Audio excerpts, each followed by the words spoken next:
All right, the Subcommittee on Housing and Consumer Protection of General Laws will come to order. Members will indicate their attendance on the attendance board thing.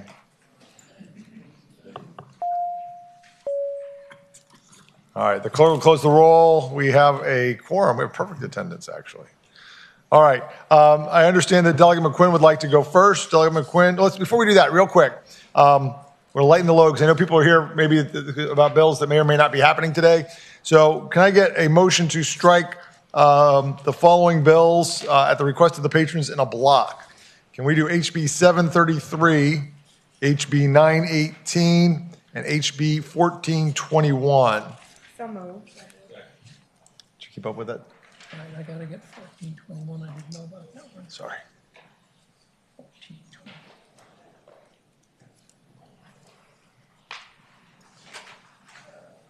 Let's see.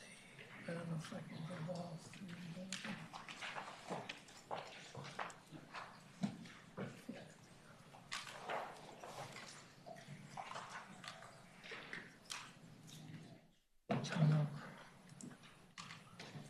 There we go. All right, the clerk will open the roll.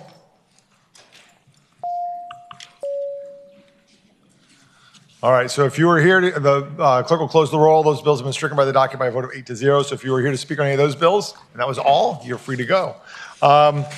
We've got another bill, HB 1450. Which one is it, Delegate Carr? Oh, 1124. I'm sorry. And just make sure there's no one here to speak on that. Yeah, so we have a 1124 is going to, we're going to do.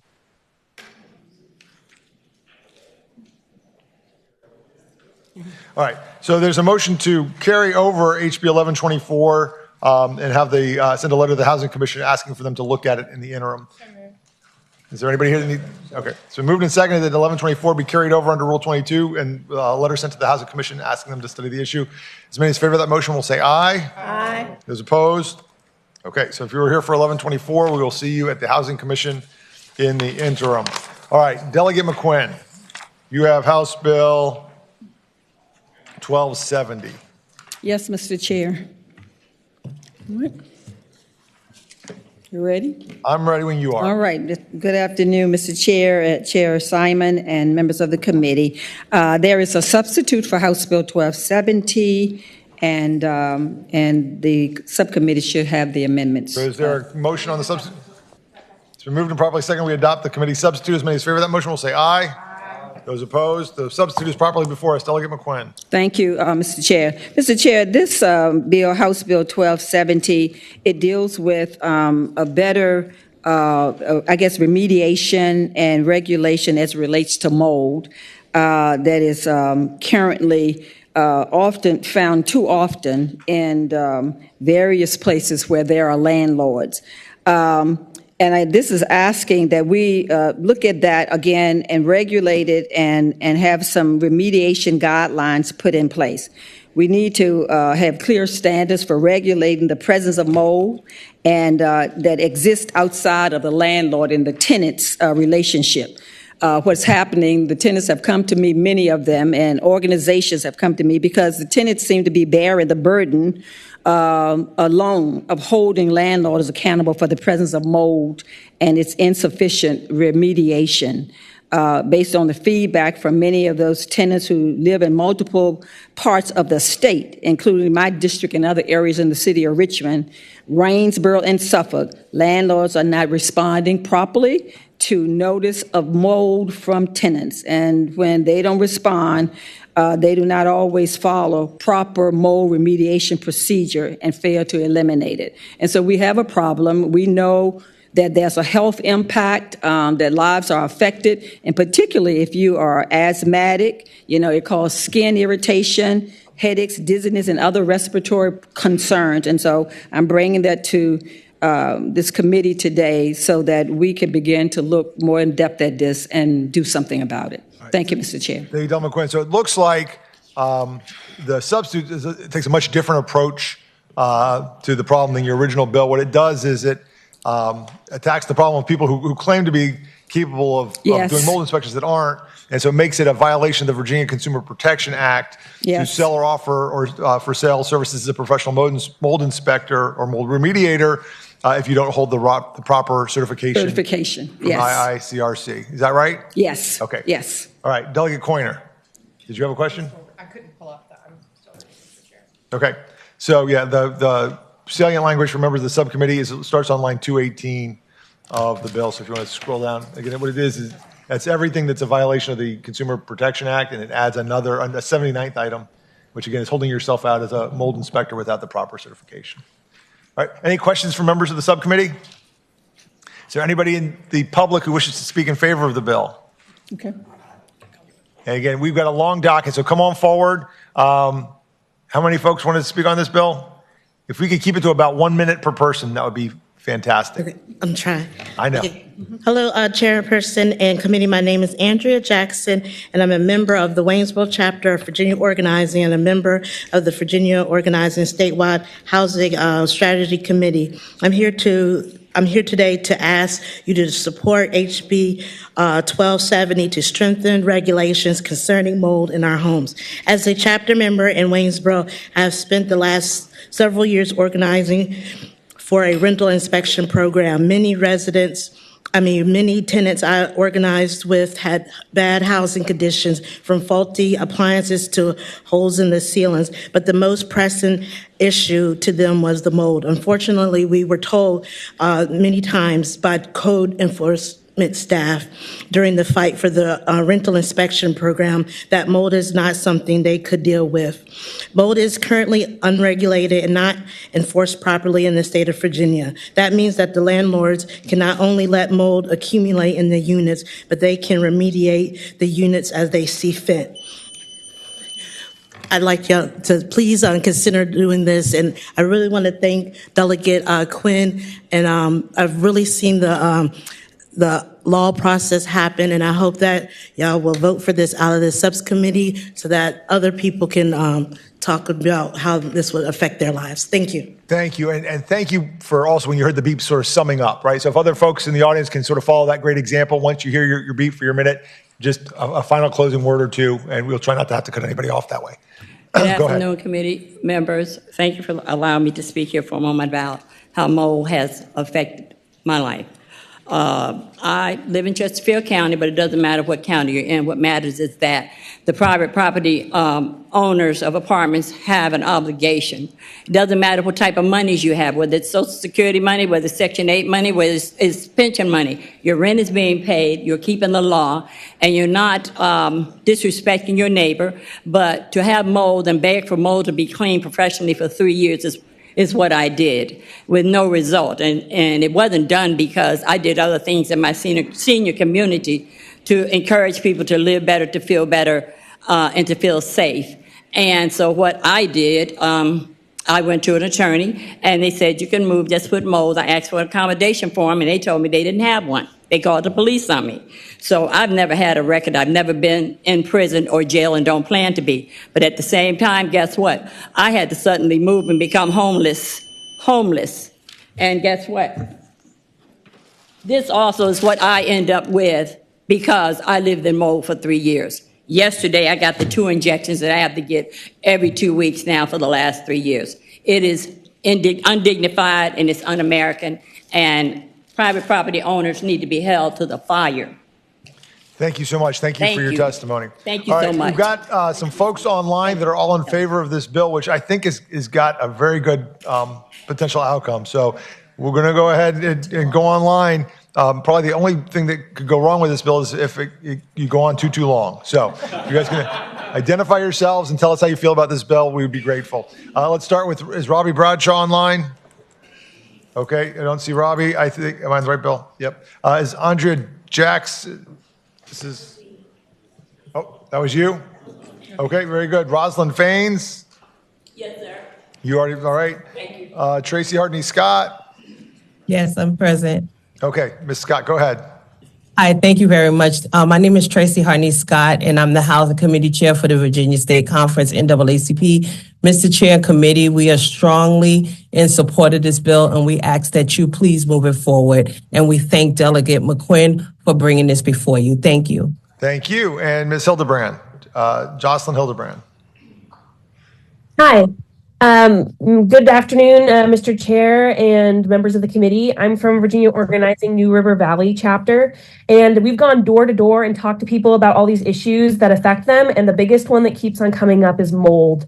People say that they talk to their landlords and the landlords don't do anything about it. They don't help to get the mold out, and if they do come, they just spray a little bleach on it and say, oh, that's enough, but it comes right back. So this bill would enable us to bring in building inspectors to make sure that these landlords are held accountable. People like my cousin have been hurt by mold. He had really bad asthma and chest pain and everything. So I just want to thank you guys for hopefully voting in support of this, and thank you for your time. Thank you. All right. Is there anybody in the room wishing to speak in opposition to this bill? There's no one online, so that brings us back to the committee. Move to report. It's been moved and seconded to report with substitute. The clerk will open the roll.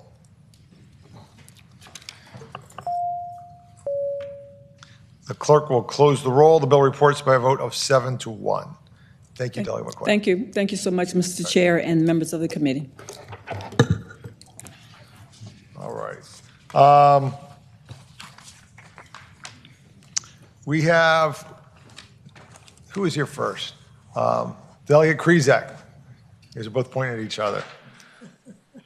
Delegate Krizak, you have House Bill 528. Correct, Mr. Chairman. Good afternoon, Mr. Chair, members of the subcommittee. This bill seeks to provide property owners and homeowners associations, as we all know them as the HOAs, the authority to choose to install managed conservation landscaping on their private property unless otherwise regulated via their HOA's declarations. Currently, Virginia does not specifically protect homeowners wanting to install conservation landscaping, such as using landscape practices that incorporate environmentally sensitive design to address stormwater runoff, reduce pollution, protect clean air and water, and support wildlife through the use of native plants. With more than 8,810 HOAs in Virginia, nearly 1 in 4 Virginians lives in homes controlled by HOAs, and it's increasingly difficult to buy a new home outside of an HOA. 82% of all new homes in Virginia are built in an HOA. As we face the current climate crisis, HOA residents should have the flexibility to more sustainably manage their private land, including reduced reliance on fertilizers and pesticides. Over the past several months, I've worked, and my staff, I must say, my staff has done a great job. We've worked with many stakeholders, some here to testify, to reach consensus on language for this legislation. But we all agree that we have more work to do on this before it's ready for prime time. So I'd like to request that this bill be turned into a letter sent to the Housing Commission to convene a stakeholder work group to create recommendations for next year's session. And I'd like you to hear from some of the stakeholders. Yep, let's go ahead. We've got 3 people here in the room. Yep. All right, so if we can keep your combined testimony to about 5 minutes, you guys figure out how you want to divvy that up. That would be excellent. And then we've got some people online, I think, that may be signed up as well. Good afternoon, Chair Simon and subcommittee members. I'm Renee Grebe from Nature Forward. 17 years ago, University of Delaware professor and entomologist Doug Ptolemy wrote this book, Bringing Nature Home. And the intent of this bill was to allow HOA residents to do just that. We have 2 stories about the need for this bill. Mike Pugh, who couldn't be here today, he lives in Farmington on the Green and Purcellville. He has a 6-acre lot that borders an unmanaged wooded area with no bordering residences. He has 4 acres that are of mowed lawn around his house and 2 acres of meadow that abut the unmanaged woodlands behind his house. His HOA took him to court for those 2 acres of managed meadow that were abutting the unmanaged woodland area. He spent $85,000 of his own money and 6 years in court and prevailed. The HOA was able to cover $65,000 of his costs, but very few residents are going to have the means to be able to defend something like that. So that's one story. And the next story will be from Melinda Soltis, who's been helping us with this bill. Mr. Chairman and members of the subcommittee, thanks for hearing me. I live in an HOA in Fairfax County, and I spent 7 years creating a pollinator garden in my yard, only to have my HOA tell me that I had to remove the entire thing. Their statements were, and I quote, "No HOA would ever encourage a garden of this kind," and I quote, "Nothing you could ever do will change our mind." So without a bill like this conversation will always end there. With a bill like this, I will be able to have a conversation with my HOA to create a beautiful landscape that also serves our pollinators and protects the Chesapeake Bay. Thank you very much. Thank you. Mr. Chairman, Jay Ford with the Chesapeake Bay Foundation, and I've been deputized to add the Sierra Club into my comments to save us some time. You've heard from these folks about the importance, and we associate ourselves with everything that was said by the previous speakers as well as Delegate Krizik. At the end of the day, the biggest land use that is driving canopy loss in Virginia is development. That's just a fact. We need to grow. We need to have housing for people, but these kinds of restrictive covenants will make it impossible for us to hit our natural resource objectives. Stormwater issues, clean water impacts, flooding, localized air quality, all of this is being driven by our inability to implement this kind of conservation landscaping. So we have to find a solution. We're very grateful to Delegate Krizik and his staff and the other stakeholders that have worked diligently to try and come to a resolution. We do hope that in the off season, this conversation will move forward. Thank you. All right, perfect timing. All right, online, we've got a number of people that want to speak to this. Again, if you guys could be brief, we already sort of know what the outcome is, but we'll go to the queue. And if y'all could sort of say who you are and tell us why this is an important issue to you in maybe 15 to 20 seconds each, that would be ideal. So if we can pull up the online folks.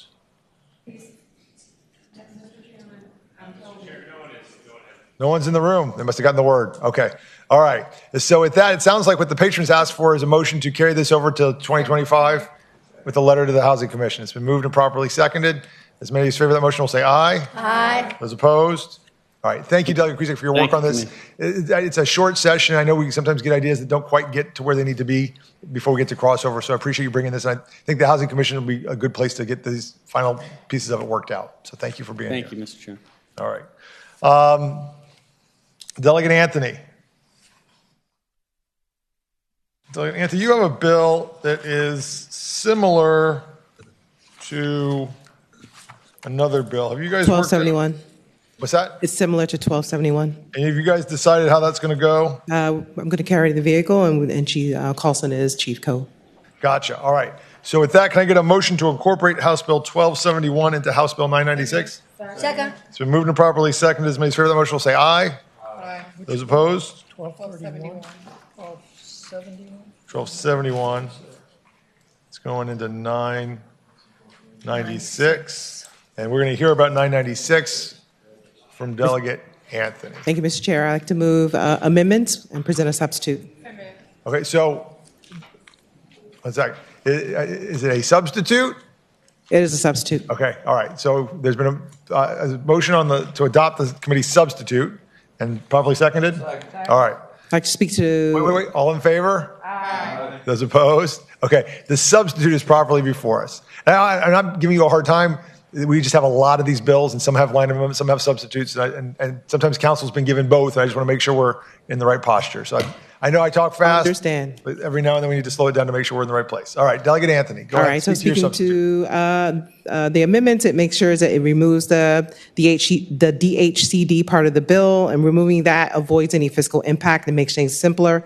It also aligns the definitions of adverse action and consumer report with the federal definitions found in the Fair Credit Reporting Act. It also keeps a requirement that the landlords provide a written statement of reasons for the denial and information on how to get a copy of their consumer report. And also it removes the requirement that landlords provide a copy of the consumer report.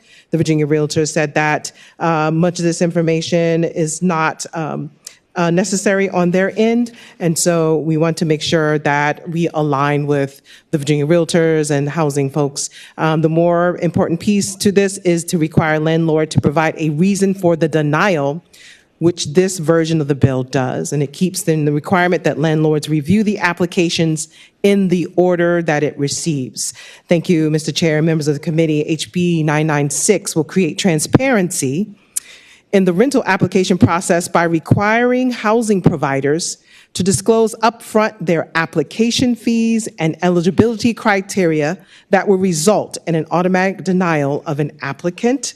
Of course, we know that the rental process is sometimes insurmountable, and there's barriers to decent, affordable housing for millions of renters. Many applicants don't know that their tenant screening report was the reason they were denied housing or how to dispute errors in the report. In my experience in helping folks who have been displaced out of public housing, they weren't even given a report or heard back when trying to use their voucher in order to access affordable housing. The benefits of this bill is that it will benefit landlords to understand their existing obligations to provide adverse action notices to rejected applicants. It also requires landlords to inform applicants of the reason for the denial, even if the landlord simply did not review the application after 14 days. It also informs the applicants how to correct errors in their consumer report. It avoids unintended discrimination. Again, it avoids unintended discrimination. And so landlords often make leasing decisions based solely on tenant screening scores or recommendations rather than the underlying information. And we know how artificial intelligence works. The errors in these reports can mean the difference between getting decent housing and sleeping in the car. Unlike adverse action notices under Equal Credit Opportunity Act, the Fair Credit Reporting Act does not require disclosure of the reasons an action was taken. There are several states that require landlords to disclose screening criteria, and therefore I move that it be the will of the committee to report. Gotcha. So it sounds like what this bill does is if you apply to a place, they're about to collect that application fee for you. We want to first tell me whether I even should bother, right? If there's something that's in my background or something that's going to cause me not to qualify in the first place, don't take my fee first and then tell me I don't qualify. So that's one piece of what the bill does. Yep. And then the second thing it does is if you're going to deny me, you've got to tell me what it was about whatever check you ran that so A, I can go fix it, and B, I know you actually had a legitimate reason that wasn't a fair housing violation or something else. Is that basically that the bill? is a fair summary, yes. All right. Any questions from members of the subcommittee? All right. Is there anybody in the Delegate Carlson? You had a similar bill. Did you want to present it all on this particular one, or are you here for the next one? Chair Simon, I would love for my bill to just be incorporated. It was. I just wanted. Sometimes when folks incorporate, they want to do their own presentation. I've spoken with Delegate Anthony, and I'm fine with that. All right. Just want to make sure I didn't leave you sitting there for no reason. Is there anybody here in favor of the bill? And again, I like this bill, so feel free to go on as long as you want. Chairman, members of the committee, Laura Dodds with Housing Opportunities Made Equal. I think some of you may be familiar with Home's work with fair housing enforcement and home ownership, but we also help voucher holders find placement in housing and going through their credit report, understanding what's in there. We have clients who apply to 8+ places, paying these non-refundable fees every time, only to get denied, oftentimes not informed of the reason for the denial. So this creates transparency. Thank you, Delegate, for carrying it, and I hope you pass it. Thank you. Which direction you guys want to come from? Doesn't matter. You can alternate. Thank you, Mr. Chairman. Christy Mara with the Virginia Poverty Law Center, and I'd like to associate my comments with those of the previous speaker. We support the bill. That was perfect. Thank you. For those of you that are watching along, that's perfect testimony. Sheila Herlihy with the Virginia Interfaith Center for Public Policy, again associating our comments and just mentioning that faith communities see these cases and see the people who suffer from having to apply again and again, and we would like to see that burden lessened. Thank you. Thank you.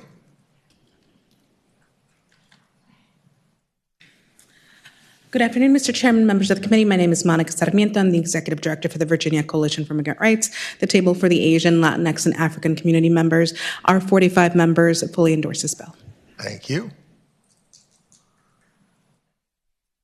Good afternoon, Isabel McLean with the Virginia Housing Alliance, and we also support the bill.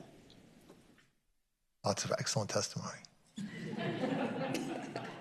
Good afternoon, Erin Corman with the Realtors. We also support the bill. Thank you.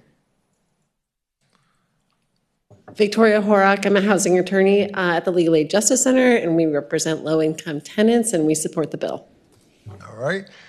Is there anybody in the audience wishing to speak in opposition to the bill? Going once. All right. Any more questions from members of the subcommittee?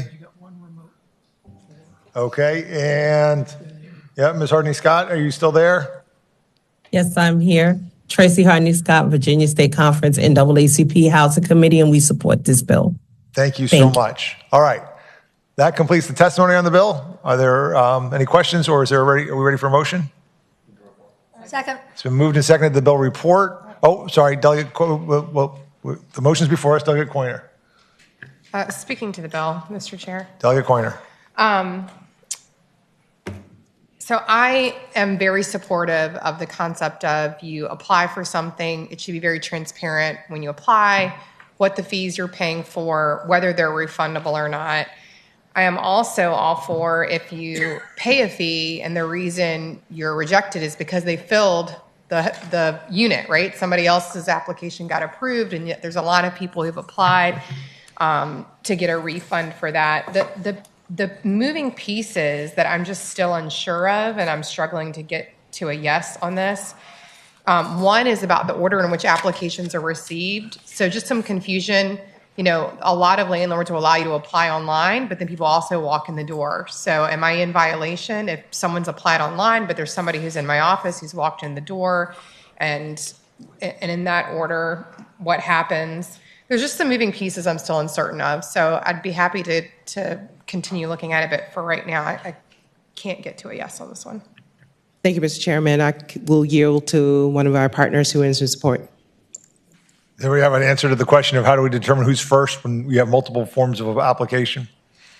Right. It's chairman, members of the committee. It's not meant to be punitive for landlords of trying to figure that out. It's just making sure that they're not, picking and choosing and inviting potential discrimination just in the order you received. If it's close in time between someone applying online and in person, I don't think there's any harm to reviewing the one that came in person first before the one that was online. Right. And if you'll stay for 1 second. So the language I see is you have to review the applications in the order in which they're received, but you don't have to decide after reviewing the first one. So in other words, you can wait to see how many applications you get in and rate the relative strength of them, but you do need to, you can't just push one aside waiting for something better to come along. Am I right about that? Correct, Chairman. We're not dictating on how landlords are choosing which people they're applying to, just making sure that you're actually reviewing the applications that you receive.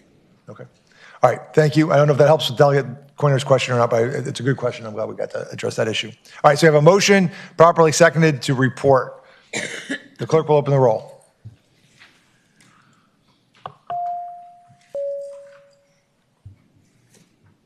The clerk will close the roll. The bill reports by a vote of 5-3. Thank you. Thank you. All right. Delegate Coulson, you had another bill up as well. Are you ready to do that one? Yep. All right. Come on up. She has two more. Do I have two more? Hopefully not. No, we just incorporated 1271. So you're 1272 now, right? That's correct, Chair. Bill 1272. Okay. Go ahead. Thank you, Mr. Chair. I have some line amendments that I would like to ask the clerk to report, although I will note I had a quick conversation with stakeholders, and I'd only like to report line amendment 2 and 3. Just to keep it fun. All right. So we have two line amendments to the introduced bill. And I have them if you want me to.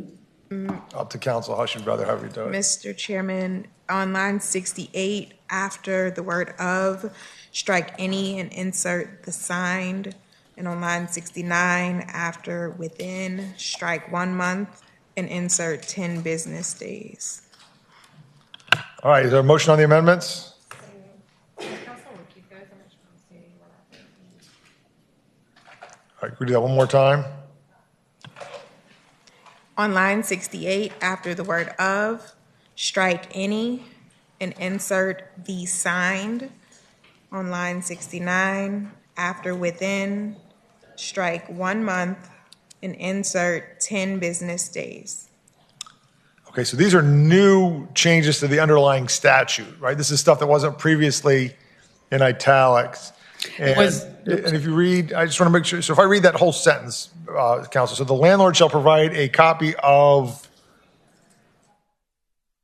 a signed, the signed, written rental agreement and the statement of tenant rights. Gotcha. And then they have within, instead of a month, we're going to get down to 10 business days. All right, does everybody understand the amendments now? All right, is there a motion on the amendments?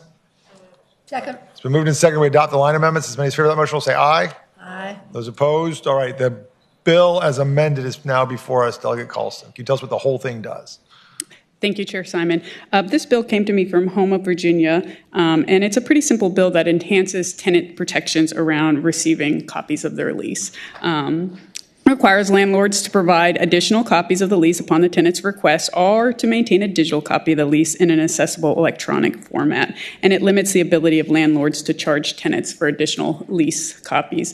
The problem that was identified is that people were seeking a copy of their lease and they were being quoted prices that made it unattainable to get a copy of their lease. And so this is what this is trying to address. The changes for the signed lease, the amendments that were made is so that the tenant could receive the executable contract, signed lease that's enforceable. And then moving from 1 month to 10 business days was just to take into account that often you want to look at your lease right quickly now if you have an issue. I got it. All right. So current Virginia law already requires them to provide a copy of the lease, provide the lease, the written lease within, and at the time was a month, it'll now be 10 days. But then if they lose that, can't find it, it's packed away or something, and they want to get an additional copy, they're allowed to have that and they don't get charged for it. All right? All right, any questions from members of the subcommittee about the bill? All right, anybody in the audience wishing to speak in favor of the bill, please line up.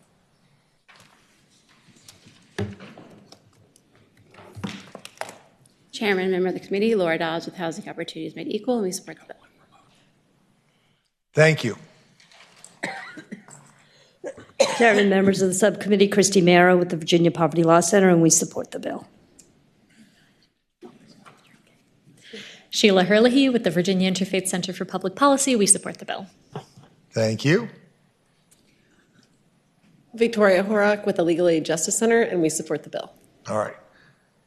Is there anybody here who's in opposition to the bill? All right. We have one person online. That is, thank you, Tracy Harding-Scott again. Tracy. Hi, yes, thank you, Mr. Chairman. Virginia State Conference NAACP Housing Committee, we support the bill. Thank you. All right. So no one online to speak against the bill. We've heard the reasons for. It's a fairly straightforward bill. We have a motion. Second. Moved to second to report as amended. The clerk will open the roll.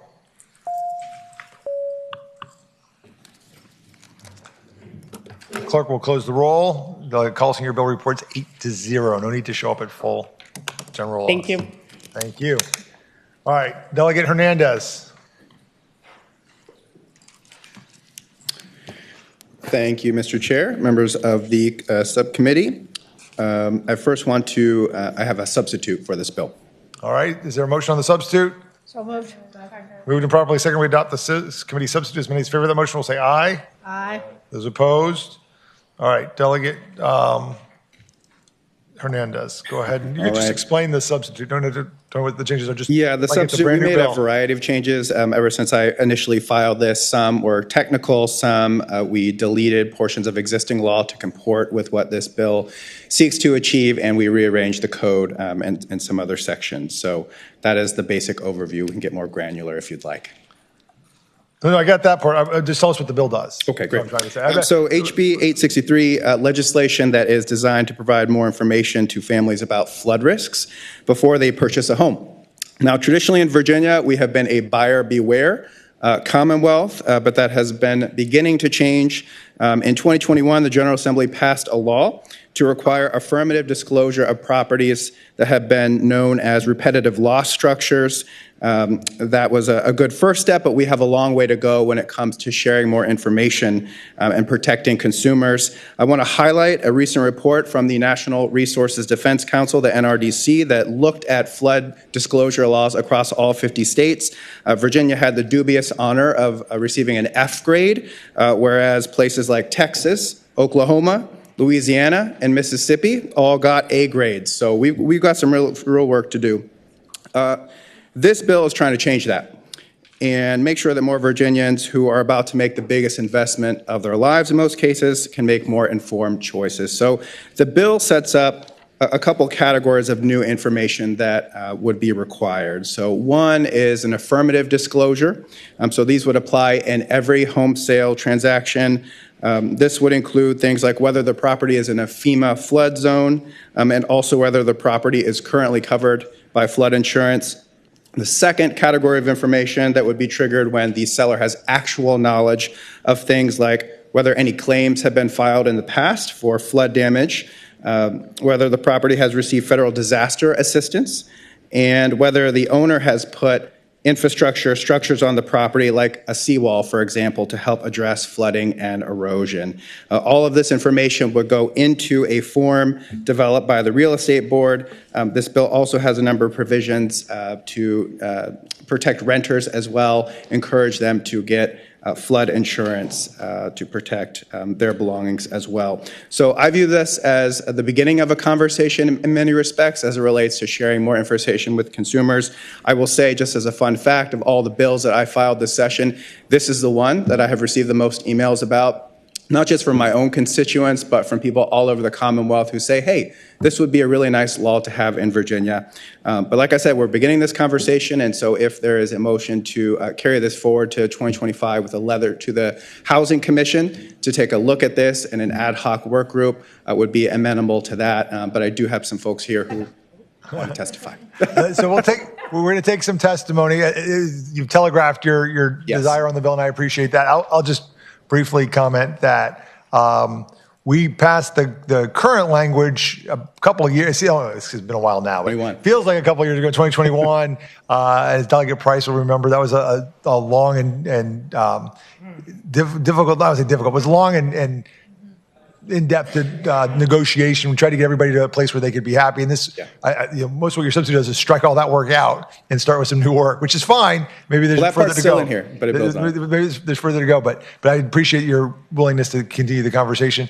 Does the Housing Commission have the capacity to take on something like this?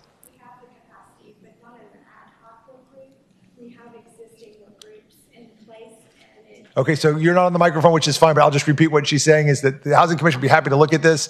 They don't think there's a need to start a new work group. They have a work group that's on this issue of disclosures and flooding, and so we have a work group already set up at the Housing Commission that would love to look at this bill. All right, advocates for and favor of the bill, if you could come on up and help explain why you think we need to revisit this and have the Housing Commission look at it.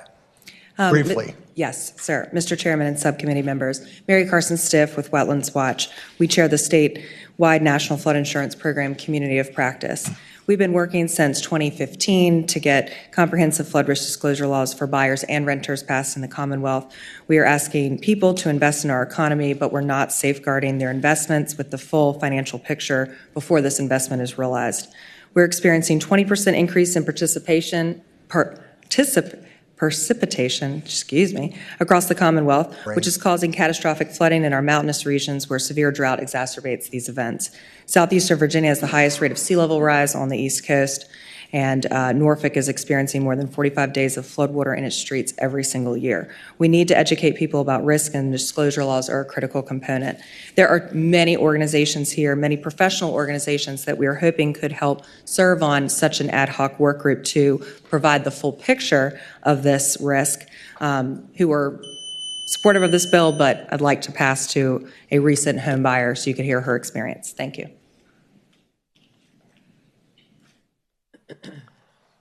Go ahead. Good afternoon. My name is Jareen Young. I live in Henrico County District. My husband and I bought a home in October of 2022 with a finished basement. Within 2 months, the basement flooded. No one disclosed flooding or recommended a sump pump. We are 100 yards outside of a flood zone. The last month with the flash flood warning and inclement weather, the flooding has caused our HVAC system to go out, resulting in no heat. We have children 1 and 6, and now the basement smells like mold. This has caused a financial burden on our family, starting at $20,000 to $80,000 to fix the entire basement and stop the water from coming in, as well as the health risks of our children. This could have been a determining factor in buying our first home. Please consider this bill. Thank you. I support. Thank you.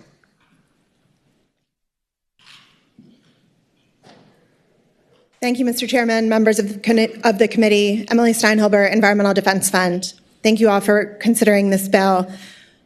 In 2022, the U.S. Census household pulse data shows that 19,000 Virginians were displaced from their homes due to flooding alone in 2022. National data shows that on average, 16% of those folks won't be able to return to their homes at all, and 12% will be out for more than 6 months. Additionally, our internal research, which has been published in Nature, shows that a large portion of the homeowners displaced from their home and impacted by flooding are not in the mandatory disclosure area that we have now. And that risk is not priced into our housing market. It is incredibly important that we continue to advance disclosures due to flooding. Thank you. Thank you. One more. Good afternoon, Mr. Chairman, members of the subcommittee. My name is Morgan Butler, and I'm with the Southern Environmental Law Center. As you all know, flooding is a growing problem in Virginia that's only getting worse. Due to more intense rainstorms, accelerating sea level rise, and other factors, flooding is happening now in places where it didn't occur before, and it's getting worse in those places where it has occurred. As a result, it's catching people unaware and unprepared, and that's increasing the amount of damage and disruption that it's causing. Flood risk disclosure is about making sure people aren't caught flat-footed and unprepared. It's about enabling people who are buying or moving into new homes to make informed decisions to, for example, elevate major appliances so that they're not going to be damaged in the flood, or buy flood insurance, even if it isn't required. And those informed decisions, in turn, enable Virginians to minimize damage from a flood and help people rebuild faster afterwards. In short, to be resilient. We support the bill before you and thank the delegate for bringing it. Thank you. I think we do have one more person.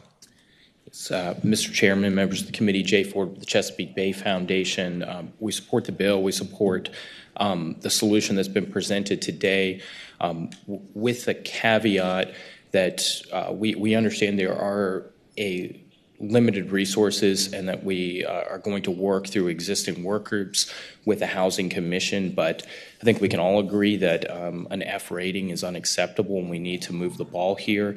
One of the missing components has been key stakeholders that have not been involved in the process so far, and so we do hope that the chairman's letter will reflect that desire that the Standing Commission reaches out and brings stakeholders into the process. Sure, understand. That's why we keep getting it right. If we don't get the right people at the table, when we think we have a deal, we don't really have it. Thank you so much. Understand that point.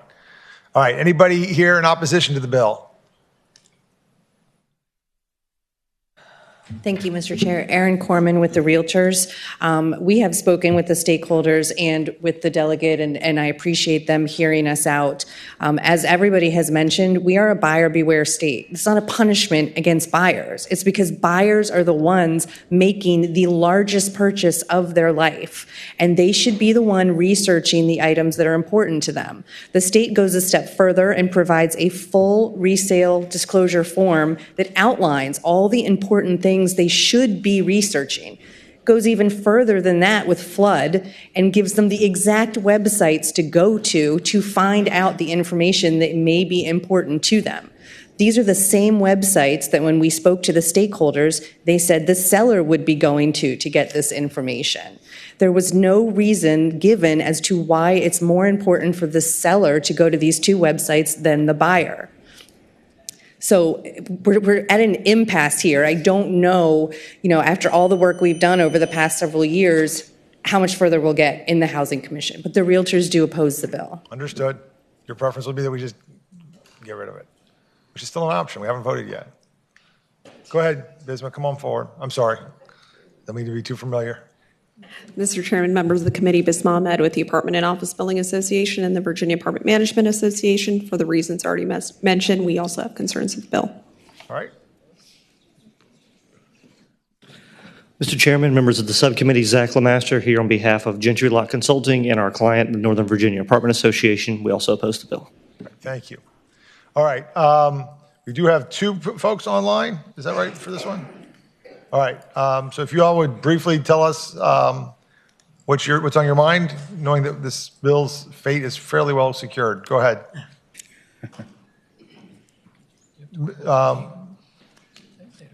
Which ones are we on?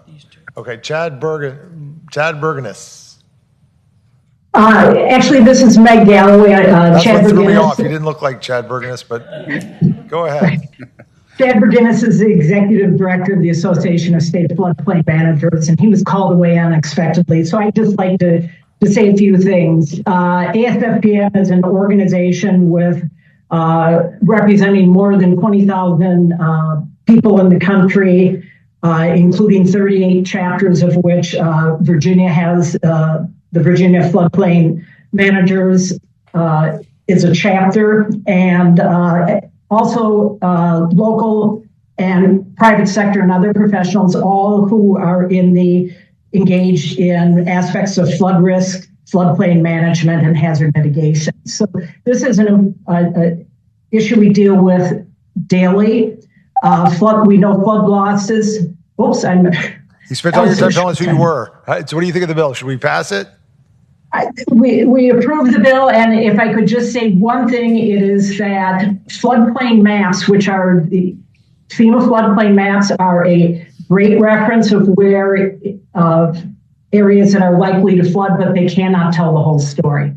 And that's where the state disclosure steps in. Got it. Thank you very much. And then we have Pat Calvert. Good afternoon, Mr. Chair, Subcommittee members. I appreciate this. We support this bill with Virginia Conservation Network. I'm a homeowner and I'm not a floodplain manager. I recognize it's a buyer beware state, but I don't think it should require us to each be a floodplain manager to understand when we're buying something that's likely to flood. Thank you. Thank you. All right. Do I have a motion? Right to carry it over. I move that we carry over House Bills 863 according to Rule 23. Second. All right. It's been moved and seconded. We carry it over to House to 2025 under Rule 22 with a commitment from the chairman to send a letter to the Housing Commission, which we've heard from. We'd be happy to study it, and we'll figure out the right set of stakeholders to take a look at this issue. All right. It's been moved and properly seconded. As many as favor of that motion will say aye. Aye. Those opposed? No. All right. The motion carries, and we will go ahead and carry it over. Thank you. Thank the committee for its time. All right. Delegate Willett, do you have an easy one? Yeah. All right, come on up. In my opinion, Mr. Everybody Chair. heard you say it's easy, so. Thank you, Mr. Chair. This is HB 1237, and there is a substitute for that. All right, is there a motion on the substitute? Second. So moved and properly seconded, we adopt the committee substitute. As many as favor of that motion will say aye. Aye. Those opposed? All right, Delegate Willett, tell us what your bill with substitute does. I'll very quickly just tell you on the substitute itself. Okay, just tell us what the bill does. There's a bill. We'll go right to it then. This bill was brought to me by the realtors to help with an issue their industry experienced during the pandemic. With a lot of offices and public spaces being closed, realtors had to get very creative in finding a place to work. That often resulted in realtors having to work from restaurants, coffee shops, their homes, cars, et cetera. Under the current regulations, any place of business other than the primary firm is required to obtain what's called a branch license, which causes a lot of confusion with the licensees. This bill seeks to fix that problem by adding a definition of place of business to the code and specifying in what situation a branch office license is not needed. Some examples would include, again, an agent working in their car, their home, a coffee shop, or a trade show. They would not be required to have a branch license in those places. And I appreciate the committee's consideration and be happy to take questions. There are much more expert realtors in the building who can help with those questions. So this just changes the definition of place of business, but also puts in some safeguards to say principal brokers have to be readily available to the public. Kind of? No? All right. Ms. Corman, come tell us what the bill actually does. You were close, Mr. Chair. I tried. You guys did a substitute. I was just, yeah. Yes, our apologies about that. The substitute actually doesn't change anything substantively. It just moves it around so it's easier to understand. There's already a definition of a primary place of business in the regulations. We needed to put it in the code because the code refers to a place of business. The current law states that if you have an additional place of business outside of your primary, then you need to have a branch office license. And we were running into an issue where if an agent was working in their car or at the Panera, questions were coming out as to whether they had created a place of business and needed a branch office license. So we're just specifying things that are not to be included for a branch office license to clear all of that up and make sure that nobody's unintentionally creating a place of business and a licensing issue. Gotcha, by working out of their back of their car, like the Correct. lawyer. Okay. Any further questions from members of the subcommittee? Anybody here to speak in opposition to the bill? Moved and probably second the bill report. As many as favor that motion will say aye. Aye. Those opposed? All right, clerk will open the roll to report with substitute. The clerk will close the roll. True to your promise, it was an easy bill. Thank you, Thank you, Delegate Mr. Willett. Chairman. Thank you. All right, Delegate Hayes, is yours an easy one too? Thank you, Mr. Chair. I think my bill is one of those easy bills as well. All right, let's see what you got. Do you have any substitutes or amendments? Do we have a substitute, Mr. Chair? All right, is Mr. there a Chair? motion on the substitute? So moved. Second. Moved and probably second to adopt the substitute. As many as favor that motion will say aye. Those opposed? All right, Delegate Hayes. Thank you, Mr. Chair. Mr. Chair, members of the committee, you have before you House Bill 1207 to deal with the Department of Housing and Community Development residential. Mr. Delegate Hayes. Yeah, Yes, sir. Let's back up for a second. Yes, sir. Can I get a motion to reconsider the motion by which we adopted a substitute since we don't actually have one? Second. Second. All those in favor? Aye. All right. We're not going to adopt a substitute. We have line amendments. Okay. And so it was motion on the amendments. Is there a second? Okay. Before we adopt that, on line 143, so if you guys have the bill up for House Bill 1207, I'm pulling it up too. So I know Mr. Chair, parliamentary inquiry. Yes. Are we working off of a substitute that's now available? No, there's no substitute. There's no substitute. Only the line amendments. Only you're the about line to read. amendment. Thank So you, if you're Mr. looking, Chair. that's okay. I appreciate the question. So if you look at the PDF version of the bill as introduced on line 143, we've got, we're going to strike through after the word means. So 143 adverse action means we're going to strike all of lines, the remainder of line 143, all of 144 and all of 145, and through rent on line 146, and insert the same as that term is defined in 15 USC 1681A, which appears to be saying we're not going to try and define adverse action in the Virginia code. We're going to incorporate by reference an existing federal definition of adverse action. That's correct, Mr. And then on line 337, which is way down near the bottom, which is in the enactment clause, we're striking, we're inserting Apartment and Office Builders Association of Metropolitan Washington, which has to do with the membership of a stakeholder group. Sorry, Mr. Chair, where are you? Line 337. So we're in the enactment clause. There's a list of the Housing Community Development shall convene a stakeholder group of, and we're adding AOBA to that, it looks like. Okay? And then line 338, we're adding VAMA and the Virginia Association of Realtors. So the amendments do is we incorporate by reference the definition of adverse action from the federal code, and we're adding 3 groups to this stakeholders group that HCD is going to work with on developing this screening process. Mr. Chair, Delegate? question for council. Do they have the definition of the federal definition readily available? Thank you. It will soon.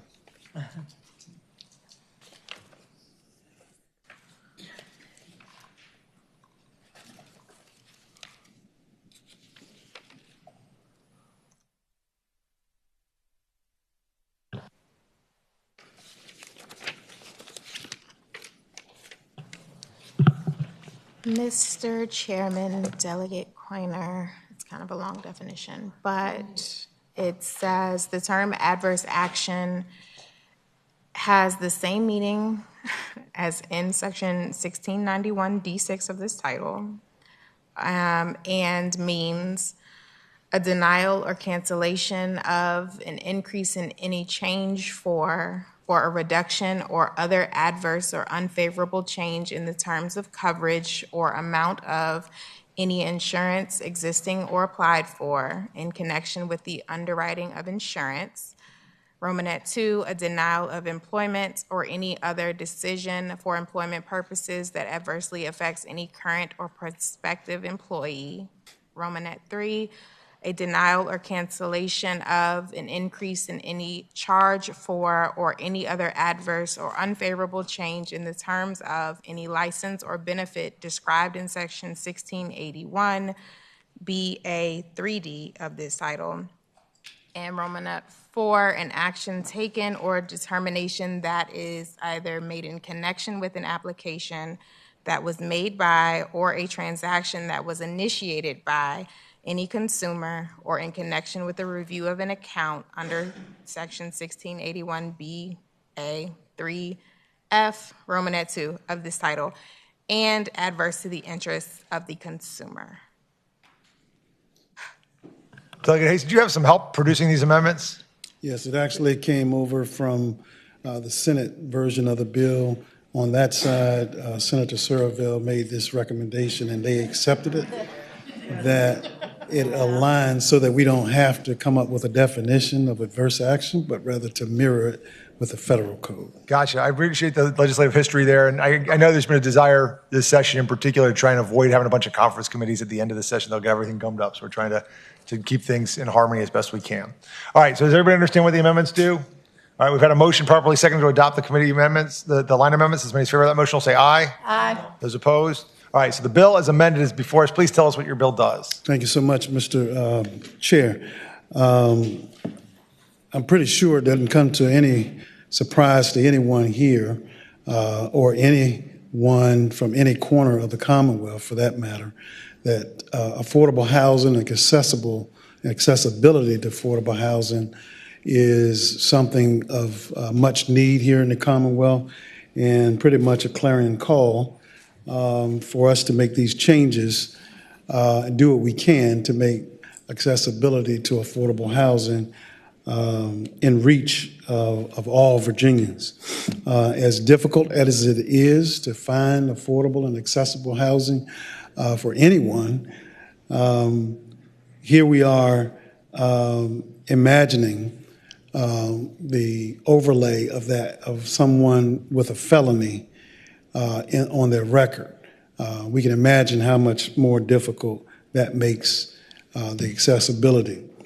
Mr. Chair, members of the committee, unhoused persons or the homelessness issue in Virginia is further exacerbated through rental screening processes used to deny with such records the availability and the ability to secure habitation, regardless of the length of time since the infraction occurred.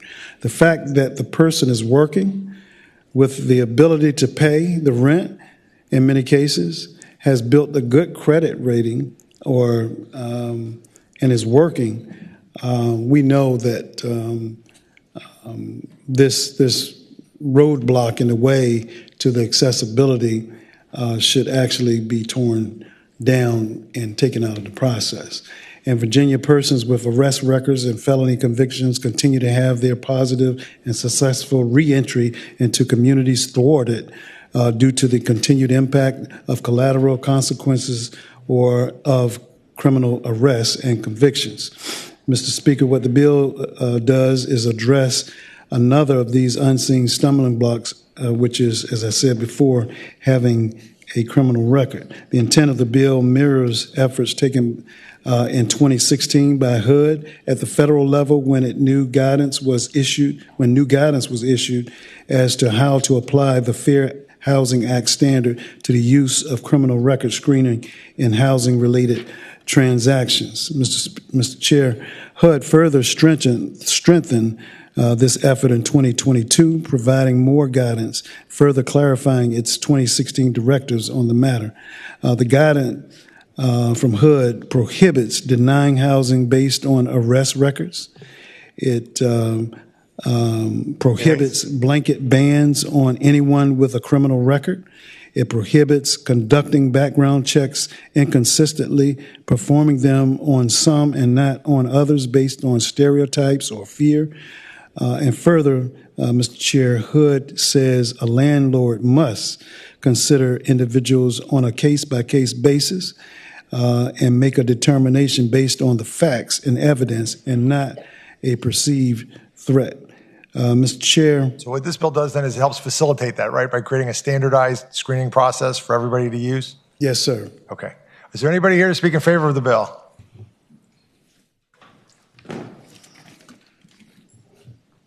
Come forward. Chairman, members of the committee, Laura Dobbs with Housing Opportunities Made Equal. And this bill would only be applied to affordable housing providers in the state, so those receiving state and federal subsidies would have to follow this model criminal record screening policy to make sure that they're not violating the Fair Housing Act. Thank you. Thank you. Sheila Herlihy, Virginia Interfaith Center for Public Policy. We also support the bill. All right, we'll take one from the right column now. Good afternoon, Chair, members of Subcommittee, Lisa Louise Lucas Burke, Vice Mayor, City of Portsmouth, here to support our delegate Cliff Hayes.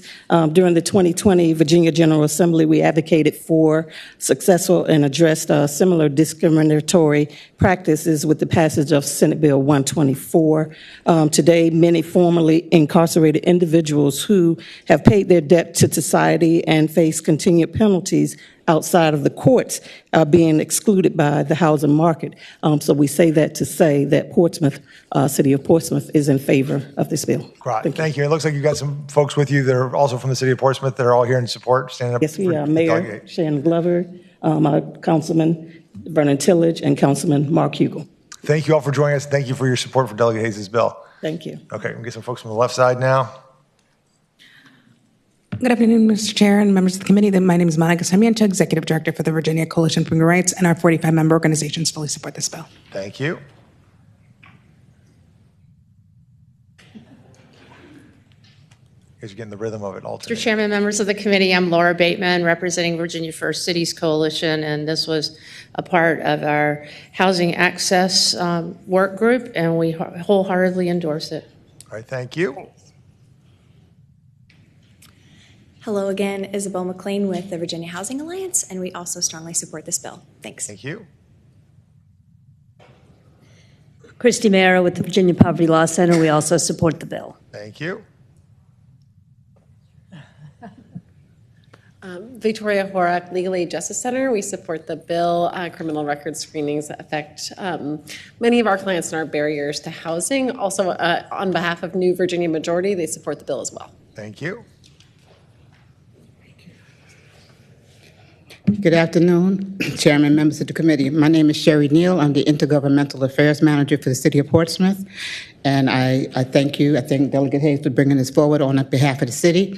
I just want to say that in 2020, the General Assembly did something similar of this nature, dealing with the problem of criminal drug convictions for people who were trying to reach TANF, to get TANF or food stamps. And we addressed that in 2020. Legislature saw fit to fix that problem. It no longer exists in Virginia. So this is a similar action to help people who are being turned away from housing. Personally, I know someone who works for our city who brought this to my attention, who was turned down for 10 apartments last year. He works, has a good credit record, but just because of something in his background from years ago, he spent over $35 or $40 per application to just be turned down because of something in his background. And in researching this, I found out that HUD is doing this at that level. I'm going down. And we just want to mirror HUD at the state level. Thank you. All right, thank you. Thank you for that. All right, we've got a couple of people online to speak in favor. If you can very briefly tell us who you are and that you support the bill. We'll start with... what bill are we on? Christopher Izzard. All right, Jacqueline Elliott. Jackie Elliott, if you can unmute.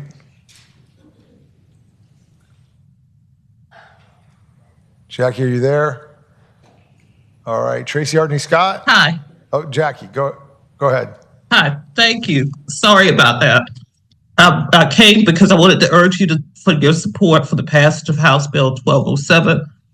Individuals that have been productive citizens deserve the right to obtain rental housing. It is not beneficial or just to those who have successfully paid fines, worked as tax-paying citizens, and have remained out of trouble. Thank you for your attention to this. Thank you very much. All right, Sheba Williams? No, Tracy Ardney Scott. Hi, thank you, Mr. Chair and Committee. The Virginia State Conference Housing Committee, as well as the Help Me Help You Foundation, which I am proudly the board chair, supports this bill, mainly because this is a major barrier that we run into when we are trying to navigate citizens back into the community. So we ask you to please support this bill. Thank you. Thank you. All right, is there anybody here in opposition to the bill? All right, we're back to the committee. Any questions or motions? Second. It's been moved and seconded to report with amendments. The clerk will open the roll.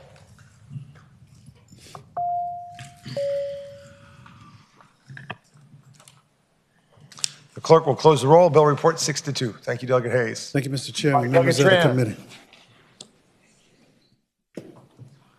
You have HB 993. Thank you so much, Mr. Chair and members of the committee. I have House Bill 993, and I think we did a substitute line amendments. All right, the clerk will report, the council will report line amendments to the introduced bill. Yes, Mr. Chairman, on line 34. Hold on one second, if you don't mind. Got folks coming and going, and your great desire has been for me to do this online, so you have to go with my old grandpa style, pulling it up. She won't give me paper anymore. She really won't. All right, go ahead. On line 34, after due, comma, strike, the remainder of line 34, and through the word payment on line 35, and insert, unless the landlord offers an alternative method of payment that does not include additional fees. So we're getting rid of the language that says regardless of method of payment, and says instead, one more time. It says, unless the landlord offers an alternative method of payment that does not include additional fees. We used to pay Would any you like me to fees read to the make whole periodic sentence? rent payments or other amounts due unless. Okay, what does that do? All right, good. Sure. Can I explain the underlying bill and what the amendment does? Yes, please. Okay. So the underlying bill addresses some of the junk fees that might be associated with renting a property. So a constituent of mine came and we discovered that there are some landlords that require you to pay your rent. Your only option is through an online portal, and that portal charges you a fee. So therefore, you have to pay a fee in order to pay your rent. What the amendment changes is that if the landlord offers you an option where there is no fee, so for example, you can pay by your personal check, then they can also offer you an option that charges a fee, so that would be more of a convenience fee. But as long as you have an option that is feeless. And then the other aspect that this bill addresses are fees that landlords are charging tenants to come and do a simple maintenance check request. So we recognize that there are moments where a tenant might have to cover the maintenance costs, but if it's to come and do a routine maintenance check, that you should not be charged a fee to have the landlord come and do that. Thank you, Delegate Tran. I think what's confusing about this, and I think maybe Delegate Corner will agree, this is a weird part of the code where it's like a double negative, right? So they can't make you agree to, and so if you just read the sentence by itself, without seeing that it's in a list of things that they can't ask you to agree to, it's hard to figure out the now double, triple negative now that you add the unless to that, right? So, but I think I get it now. Okay. Which is you got to have at least one free way to pay your rent, Yes. so that it doesn't always cost you something to pay the rent. And if people are going for maintenance checks because they're not maintaining the property in the way that they're required to, they can't charge you for the privilege of finding out or not. Those are basically the two things the bill does. All right, thank you. Any other questions from members of the subcommittee? I realize I'm hogging the mic. Anybody else want to ask? All right. Anybody here wishing to speak in favor of the bill, come forward. Thank you, Mr. Chairman. Members of the subcommittee, Christy Mara with the Virginia Poverty Law Center. We thank the delegate for bringing this bill. We have heard from we have a housing organizer who goes out and meets with tenants across the state, and we have heard from tenants across the state that they are being charged this convenience fee for online payments even when there's no other way offered to pay, and that when they are just calling for maintenance saying, hey, this is broken, that is broken, that they're being charged up to, in some cases, $100 just to have the maintenance man come out and see what's wrong. And so we ask you to move this bill forward. We strongly support it. Understood. All right, I'm going to break for a second. I'm going to ask, hold on, you're going to get a chance to speak. Before you do, is there anybody here in opposition to this bill? Okay, so there's nobody in opposition to the bill, but please come forward and. Remember, no one's in opposition.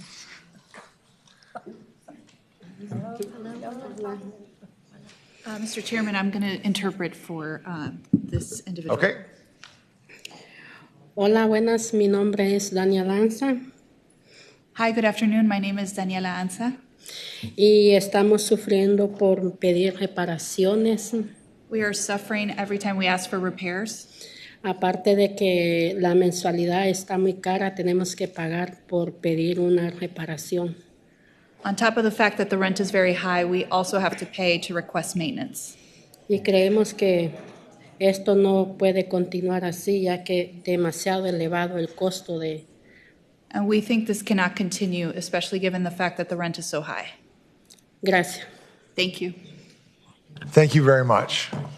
Anybody else wishing to speak in favor of the bill? Also going to interpret. Okay.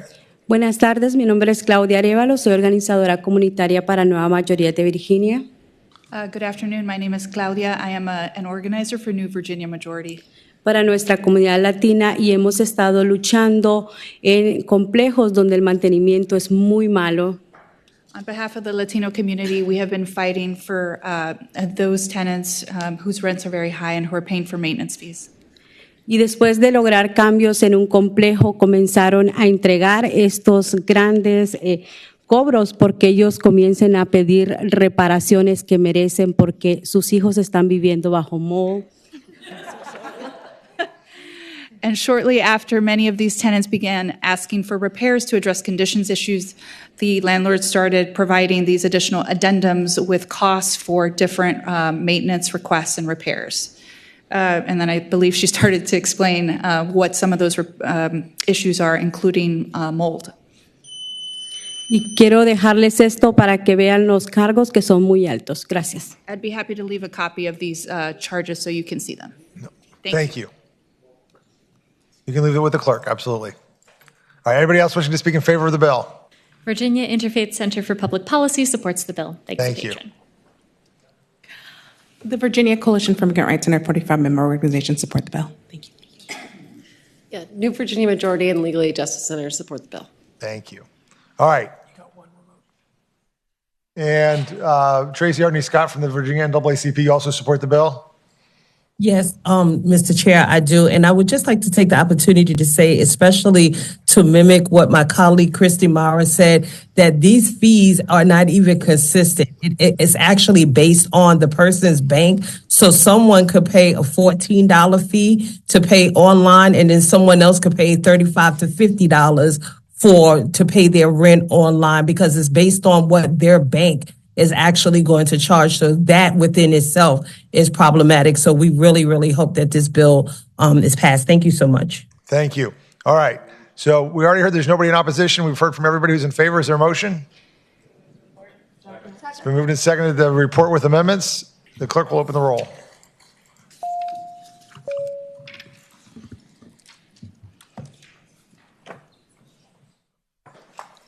The clerk will close the roll. Your bill reports 5-3, Dr. Tran. Great, thank you. Mr. Chair, I also have House Bill 1487. 1487. Do you have a substitute or amendment for that? Do have a substitute, and the substitute eliminates the need for a work group so that we can have a spit and chance of making it through. All right. Is there a motion on the motion substitute? Second. It's been moved and seconded to adopt the substitute. As many as favor that motion will say aye. Those opposed? So the substitute is now before us and is available online, I hope.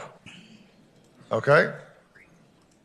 Mr. Chairman and members of the committee, the substitute directs the DHCD to translate rental forms that they've created within the last couple of years at our direction here in the General Assembly into the top 5 non-English languages spoken in Virginia and make them available to the public. These forms and translated would help many tenants across Virginia understand their rights regardless of their ability to speak English.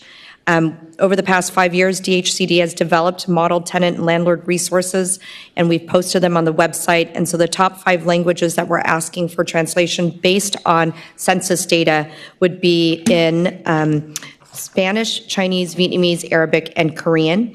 And to help save the department costs, the bill mirrors other aspects by allowing materials to be Your microphone gets turned I off. unmuted. I turned off the microphone. So to help save the department costs, the bill mirrors other parts of the code to allow translations to be conducted by volunteers and then to be affirmed by the department. So it saves a little bit of money. And I hope it's the pleasure of the body to pass this bill. All right. Report it. Anybody here in opposition to the bill? All right. Anybody here who really feels like they need to say something? So if you're in favor of the bill, please stand up. All right. All the people in the back, too. No, I'm kidding. Those people standing in the back are obviously for it. It's moved and properly seconded the bill report with amendment, with substitute. The clerk will open the roll.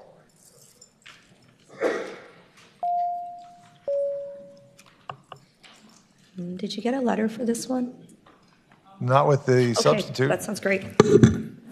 All right. The clerk will close the roll. The bill reports 7-1. Thank you so much. All right. Thank you, Delegate Tran. Delegate McClure. Thank you, Mr. Chair, members of the subcommittee. I have an amendment in the nature of a substitute. It's probably on IHOD. I'm sure it is. Hold on one second. Hold me until we move it. Which bill number is this, Delegate McClure? This is HB 817. All right. Can I get a motion on the substitute? So, second. It's been moved and properly seconded. We adopt the substitute. As many as favor of the motion will say aye. Aye.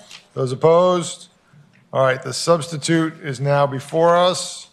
I'm refreshing LIS to try and get it to come up. Yes, Mr. Chair, and I can describe what the Go ahead substitute and does. start talking. That's fine. Yep. So that substitute actually adds an actual knowledge requirement, ensuring that landlords can't be held liable for retaliation if they didn't know about the tenant's protected activities.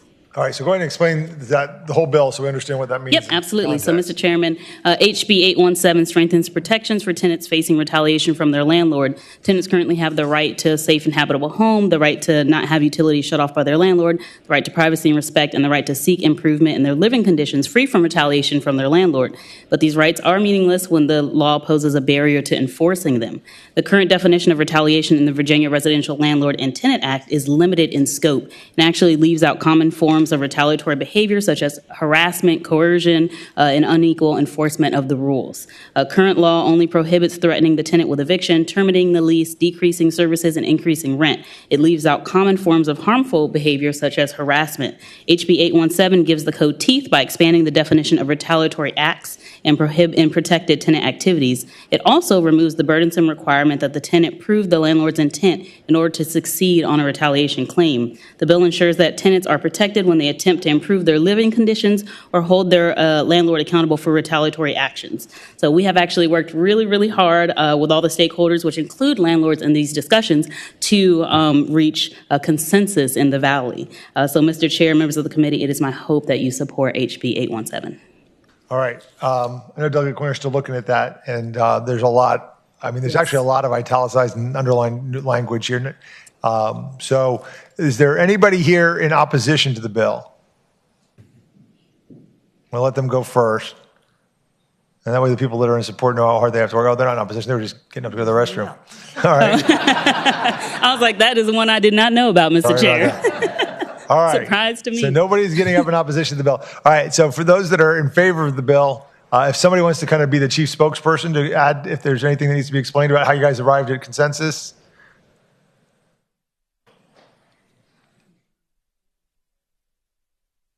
Chairman, members of the committee, Laura Dobbs, Housing Opportunities Made Equal. The current retaliation statute has this intent requirement where the tenant would have to prove that the landlord intended to retaliate. It's just hard to get into the minds of the landlord. And this instead uses an actual knowledge requirement similar to employment retaliation, to where, as long as the tenant can prove that, they did a protected act, the landlord retaliated, the landlord could have the defense of, well, I didn't know about this act, or I fall within one of these exemptions. So can you give me an example of how what that might look like? Sure. So if, let's say the tenant complains to the news media of, I got these terrible conditions in my apartment, and then they get an eviction notice from their landlord, the tenant would be able to raise that as a defense to the eviction. But if the landlord says, I never saw this news media, I didn't no idea that you actually complained to the media, they would not be held liable for retaliation. Okay. Yes. All right. Are there any questions? Delegate Price. Yes, Mr. Chair, and I just want to thank the patron. This is something that is very prevalent in my communications with some of the renters that are in my area, even to the point where the feds have had to get involved with a certain gentleman that will rightfully spend time in jail or prison in the coming months. And so I just want to thank you for addressing this, because you should be able to seek accountability for your landlord without enduring further duress. And so I really appreciate the patron, and I have a motion at the appropriate time. All right, is there anybody who wants to stay? If anybody in favor of the bill, if you could please stand up. Thank you guys very much for showing up to support the bill. I think we're at the right time for a motion. Any questions from anybody on the subcommittee? That's okay. So unfortunately, I just let everybody know, our 4 o'clock subcommittees have already started and are rolling and are yelling for us to be there. So when a bill seems like it's in pretty good shape and we kind of know the outcome, I'm going to roll through a little bit, okay? Move to report as substitute. Second. It's been moved and properly seconded to report with substitute. The clerk will open the roll.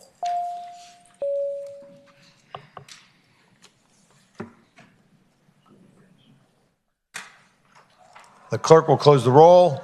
Bill reports by a vote of 8-0. Thank you, Mr. Chair, very members much, of the committee. Delegate McClure. Thank you so much. All right, Delegate Bennett Parker. You ready? Whoever you want. You can do from here or from there, whichever makes you more comfortable.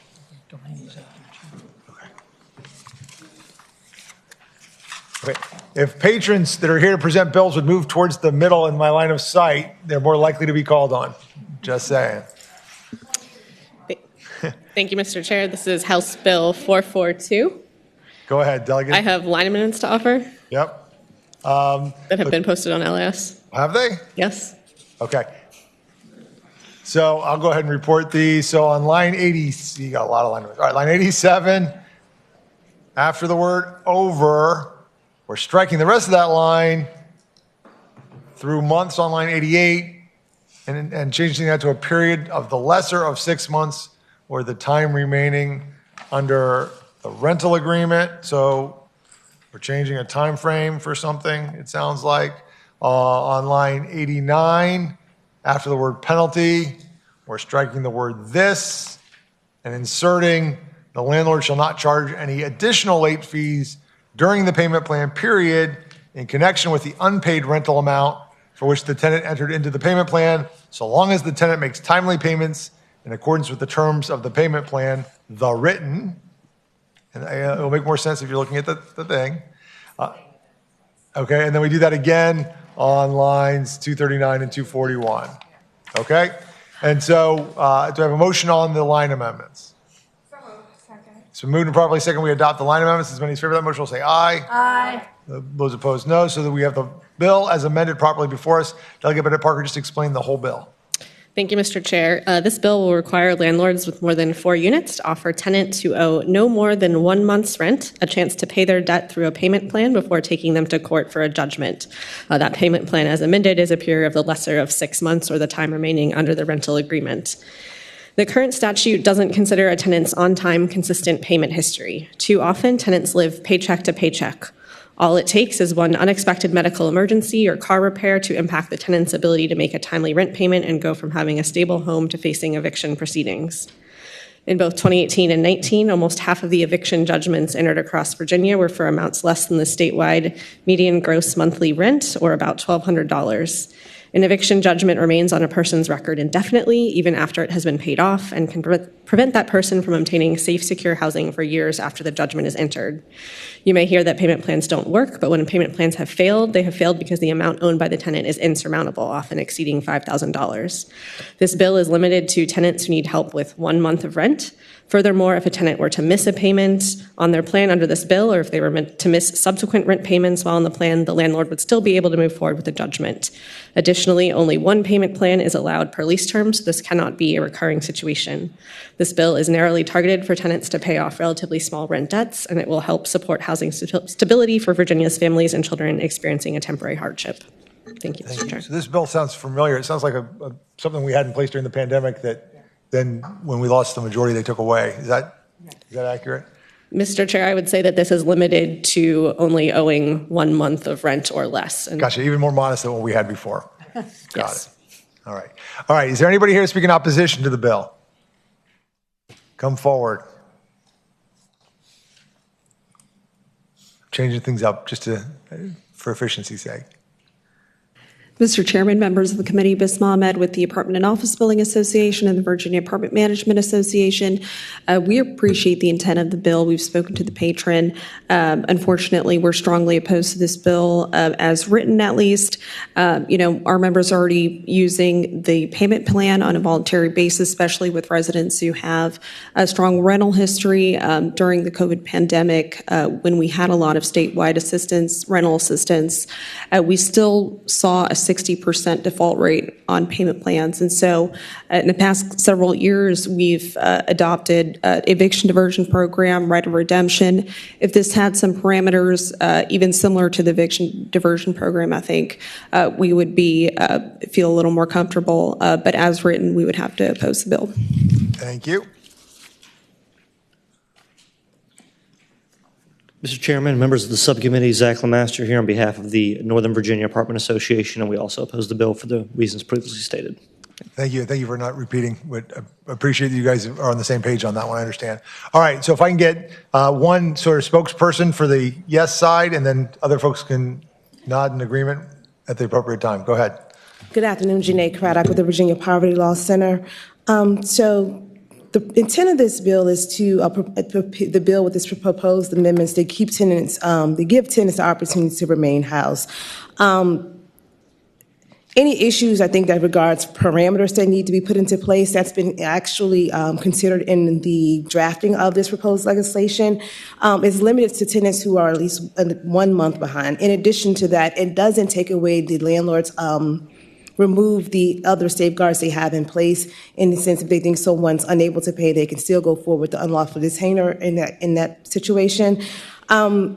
What it does is try to get at that inconsistent application that some landlords may give payment plans, some may not, some may favor other tenants and give them a payment plan and may have a problem tenant as they may deem them to be and may not. So what we're trying to do is essentially just codify that minimum requirements for that 6-month payment plan. And I think at this point in time, to compare it to the pandemic, which, the pandemic payment plan, it's not that. It's 6 months.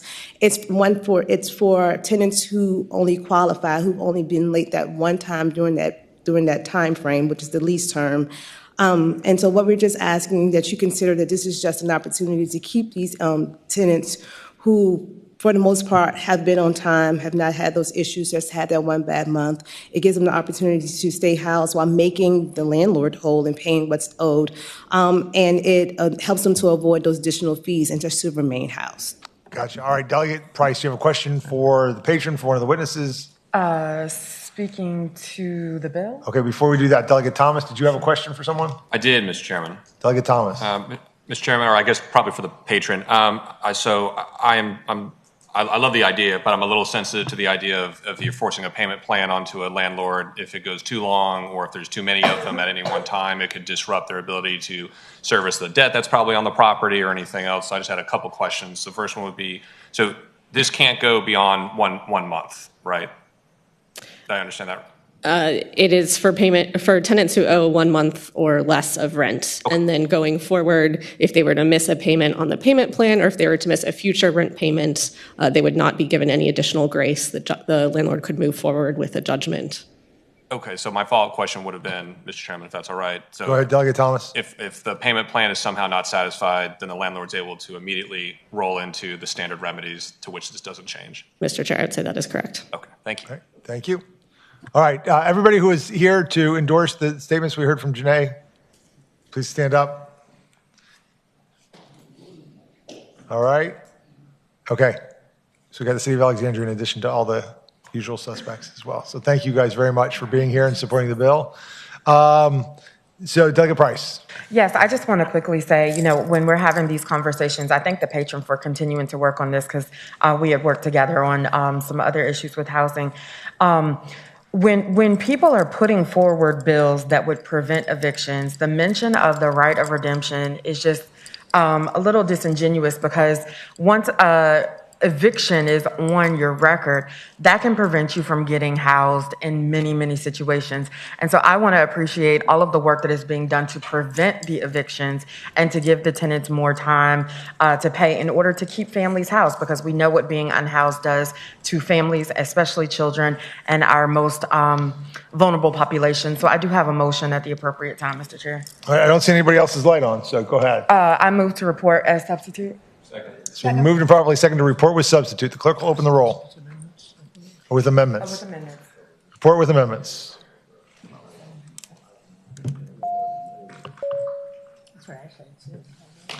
All right, Delegate Bennett Parker, you vote for your bill. That's fine. You don't have to run. The clerk will close the roll. The bill reports on a vote of 5-3. Delegate Bennett Parker voted for her own bill. All right. Thank you. All right, Delegate Delaney. I see you now. Mr. Chair, I learned my lesson. Sometimes it looks like there's all these seats here, but then you find out you're in that one and look at the screen. You don't want to be in that one. So for someone else's bill. All right, you have House Bill 572. 572. So I do have a substitute. It clarifies the timeline for the lease termination process. Additionally, the substitute establishes that the Mobile Home Lot Rental Act and the Virginia Residential Landlord Tenant Act will have the same rules for terminating leases for cause, with one exception. The Mobile Home Lot Rental Act for the eviction for building code violations as a tenant and by a tenant or their guest. That is a substitute first. All right, so is there a motion on the substitute? Second. We're moving to probably second. We adopt the substitute. As many as favor that motion will say aye. Aye. Those opposed, the bill with substitute is now before us. Thank you, Mr. Chair. So mobile homes, sometimes called manufactured homes, are an important source of affordable housing for Virginians, and especially for Virginians on fixed incomes. They are also a unique housing option, as residents purchase and own the home, but often rent the land that the home sits on, often at prices much more affordable than traditional rental options. However, and I was really surprised to learn this, Mr. Chair, as I worked on this bill with my team, current statute provides less rights and protections for mobile home owners under the Manufactured Home Lot Rental Act than traditional renters under the Virginia Residential Landlord Tenant Act. This is alarming when it comes to eviction issues, as mobile homes is kind of a misnomer. Lifting a home from the lot can actually be quite expensive. The average cost is $9,000. And for the older homes, they're just structurally unable to be lifted, so they're not really mobile. Gotcha. So when an eviction happens, residents lose a place to live and the equity they had in the home that they actually own. So the solution that this bill offers, first and foremost, is that it will bring Virginia mobile home statute in line with statutes for traditional tenants by creating a cap on late fees, which is 10% of the amount due and owned by the tenant, and by allowing a tenant to have eviction actions dismissed if they pay back owed rent 48 hours before a sheriff's eviction. Currently, mobile home owners do not enjoy these protections, even though traditional renters do. This bill also clarifies the lease termination process when the grounds are a non-renewal. Current statute requires annual leases that automatically renew unless a 60-day notice of intention is provided by park owners or tenants. However, current language creates confusion, and it implies that leases can be terminated with a 60-day notice at any time during the tenancy. This bill instead clarifies that a tenancy may be ended through a non-renewal notice from either party 60 days prior to the expiration of the current lease term. At any time, park owners must have grounds to terminate the lease. Thank you, Delegate Delaney. Is there anybody here in opposition to this bill? Okay, with that said, supporters of the bill, knowing that there's nobody who's going to say the other thing, come on up. Or at least one spokesperson for the group. Go ahead. Good afternoon, Chairman Simon, Subcommittee. Daniel Rezai, Virginia Poverty Law Center. Just to reiterate what the delegate said, as well as the key thing here is that under the MHLRA currently, a tenant who is in a manufactured housing community cannot simply repay what is owed for an eviction based on non-payment of lot rent and have the redemption be counted to allow them to stay in their home. So this does fix that and allows that protection to now be part of the MHLRA, and that's an essential practice we believe should be added for all residents of manufactured homes in Virginia. Thank you. Thank you. And so I also see somebody from the Manufactured Homes Association. Go ahead. Yeah, Randy. Mr. Chair, Randy Grumbine representing the Virginia Manufactured and Modular Housing Association. I'll also speak on behalf of Manufactured Housing Communities of Virginia. We worked with the stakeholders and with the delegates, staff, and the delegate to get to a place that we're comfortable. Thank you. Got it. So I to the extent that I seem frustrated sometimes with the amount of line amendments and substitutes, oftentimes that's because it's a result of everybody working together and having to get a compromise done. And that's some of the reason that we have so many different things. But I appreciate the work to get everybody together. All right, those of you that are here to support the bill, stand up. Let us see who you are. I think by now, it's been a long meeting. We know who most of you are by name. So thank you. All right, and there was nobody opposed. Anybody from the committee have anything to say? Moved and properly seconded to report with substitute and refer to the Committee on Courts of Justice because we need to see it again. No, we don't. That's the motion that I heard, and it was properly seconded. We'll do this all again on Monday afternoon. Don't look at me like that. It wasn't my idea. All right, the clerk will open the roll.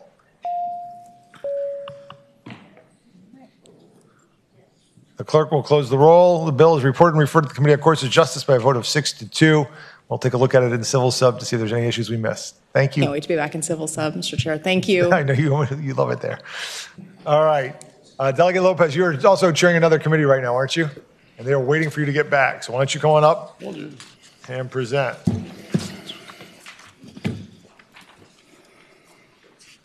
Delegate Lopez, you have House Bill 957. Right.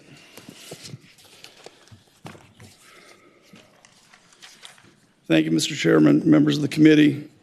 I have a substitute. All right. Is there a motion on the substitute? It's been moved and seconded that we adopt the committee substitute. As many as favor that motion will say aye. Those opposed? All right. The substitute is now before us. We'll wait for it to pop up online, but while we're waiting, why don't you just explain to us what the bill does, Delegate Lopez? Thank you, Mr. Chairman. Just to explain the substitute, on the cleanup side, we broke this bill out into its own code section. This was done to simplify the bill and make the purpose more direct. That is, that bad actors should not be prevented effectuating a pseudo-eviction by failing to keep a habitable unit or generally allowing their unit to go into overall disrepair. The substantive change is to exempt the landlord from liability if the tenant is the proximate cause of the condemnation. Let me repeat that. It's to exempt the landlord from liability if the tenant is the proximate cause of the condemnation. If a tenant is negligent in reporting issues to the landlord or fails to remedy issues on their end, that leads to a condemnation, the landlord would not be liable. For example, if a pipe breaks in a unit and the tenant reports to the landlord and the landlord fails to remedy it, the landlord would be liable. But in the same situation, if the tenant fails to report the broken pipe and the damage leads to a condemnation, the landlord would not be viable. So, Mr. Chairman, in Virginia, it's possible to be evicted without even going through the usual eviction process. When a rental unit is condemned due to a landlord's severe neglect and inability to properly care for that unit, the tenant can be removed. This effectively amounts to an eviction. Under Virginia law, landlords have a very clear responsibility to make repairs and other types of general maintenance to ensure that a building and its rental units are safe, healthy, and habitable. When landlords completely ignore their duty to keep a building and its rental units safe, clean, and habitable, a rental unit can be condemned. Then when a rental unit is condemned, a tenant has little to no legal recourse. Got it. What this bill does is to provide a clear legal remedy for tenants who lose their homes through this form of eviction that is often the result of a landlord's extreme neglect of a property. This bill enables a tenant who is effectively evicted from their home because of health and safety reasons to file a case against his landlord for money damages equal to 3 months' rent and the amount of the security deposit paid by the tenant. Far too often, landlords don't return security deposits to their tenants when something like this happens. Evictions are often ugly and awful, life-changing events for people, but evictions should not happen because a landlord couldn't maintain their property. And in that situation, none of the cost of that eviction should fall onto the tenant. Right, got it. So then there's a case of, you know what, rather than fix it, I'm just going to let it go completely to pot, and then I get to skip the whole eviction process by letting it be condemned. So this is the bad action we're trying to get at. Is there anybody here in opposition to the bill? Oh.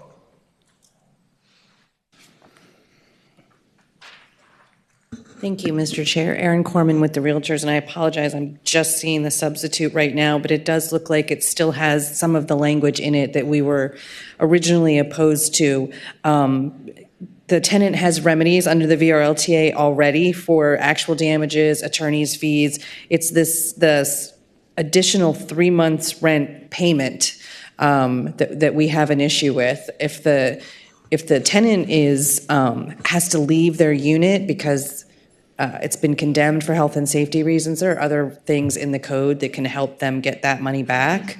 So the statutory damages of 3 months rent is where we really have an issue. And I apologize, I have just seen the substitute, so I can't really go more into detail on that. Thank you. All right, Ms. Mara, if you want to address the 3-month rent issue. Dr. Lopez, is it okay if we're just bypassing you to talk to these folks? Understood. Thank you. Thank you, Mr. Chairman. Christy Merrill with the Virginia Poverty Law Center. And really, the statutory damages is the heart of this bill. Right now, it's very hard for a tenant who is constructively evicted because the landlord let the place go so far into neglect that it was actually condemned to prove significant actual damages. Most of these tenants don't have the resources to immediately rent a new home or stay in a hotel, and instead they're doubling up with family members. They are, doing what they can, but to monetize that is often very difficult. And so statutory damages in this case, where we're talking about the really bad actors, really is the only thing that can actually not only help the tenant move on and find a new place to live, but also act as a deterrent so that the folks who are ignoring the needs of the premises will take it more seriously. All right, so we've got the one issue it sounds like the stakeholders aren't in agreement on. So if you're here to support the bill as written with the 3-month damages, if you guys could please stand up. All right, and you guys is anybody else in opposition? The realtors are opposed to it with the 3-month damages? All right. This doesn't need to go to appropriations or anything. Delegate Lopez, would you mind if we take this by for a week just to see if, I don't know, this may be an unbridgeable gap, and we might just have to vote it up or down. Perfectly fine with that. But would you do that just to, I prefer if we can get some consensus since there was, apparently some surprise for whatever reason on the part of one of the parties. So can I get a motion to take House Bill 967 by for the week? 57. 57. All right, it's been moved and properly seconded 957. Go by for the week. As many as for that motion will say aye. Those opposed? All right. Delegate Lopez, 967. Thank you, Mr. Chairman, members of the subcommittee. In recent years, renters have begun to experience a new kind of challenge. For far too many of my constituents and countless renters across the Commonwealth are experiencing a new phenomenon, the proliferation of additional and unexpected fees that are tacked onto their rent. Some are perfectly reasonable, while others are deeply concerning. Constituents of mine have been charged for a fee to use the landlord's online portal, which is the only way for them to pay their rent or put in a maintenance request, a fee to cover the cost of internet service for their individual unit, even if they opt to use a different provider, a trash pickup fee even if they bring their own trash to the dumpster. This list is far from exhaustive, but the problem is that even when these fees are disclosed, they are intermingled with the rest of the lease and may be missed by the prospective tenant.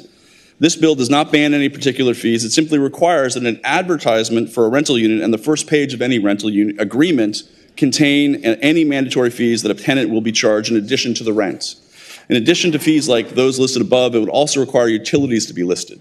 The bill would also require the Department of Housing and Community Development to collect data on the fees being charged across the Commonwealth so as the policymakers can have a clear picture of what is occurring. The goal of this bill is to create a situation where tenants have a clear understanding of what their rental unit will cost with all items included so they can make a truly informed decision. Hopefully it will be the pleasure of the subcommittee to pass the bill. So Delegate Lopez, just to be clear, because we've seen a lot of bills, and I think we're all starting to get a little confused, so be sure. So this isn't a bill that bans any fees. It just says any fees that you've got have to be disclosed in writing and an estimated cost of utilities in clear and concise language on the front page of the rental document. Is that exactly right? This is a disclosure bill, doesn't ban any fees, just says put these fees up front. All right, is there anybody in the audience opposed to this bill?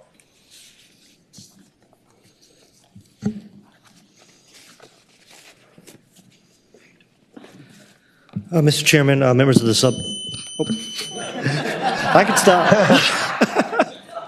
Thank you very much. We appreciate your testimony. Thank you very much. Zach Lemaster here on behalf of the Northern Virginia Apartment Association.